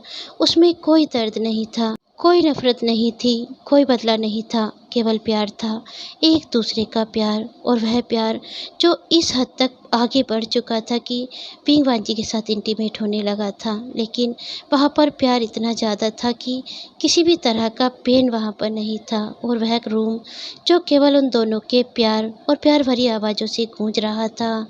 चाँद जो आसमान में आज बेहद खूबसूरत नज़र आ रहा था, शायद वह भी बहुत हैप्पी हो रहा था आज उन दोनों के प्यार को देखकर। वह भी उन दोनों के उस प्यार का साक्षी बन रहा था, जो प्यार बहुत मुश्किल से उन दोनों की लाइफ में आया है। और आखिर यह रात जो पूरी तरह से उन दोनों को आज पहली बार प्यार के साथ एक दूसरे का बना चुकी थी। वह दोनों जो एक दूसरे की बाहों में पूरी तरह से खो चुके थे, ये दुनिया को भूल चुके थे। तो चलिए फ्रेंड, यह पार्ट और यह स्टोरी मैं यहीं पर ख़त्म करती हूँ। आपको यह स्टोरी कैसी लगी मुझे कमेंट बॉक्स में ज़रूर लिख के बताएं। तो मिलते हैं किसी न्यू स्टोरी के साथ, तब तक के लिए बाय।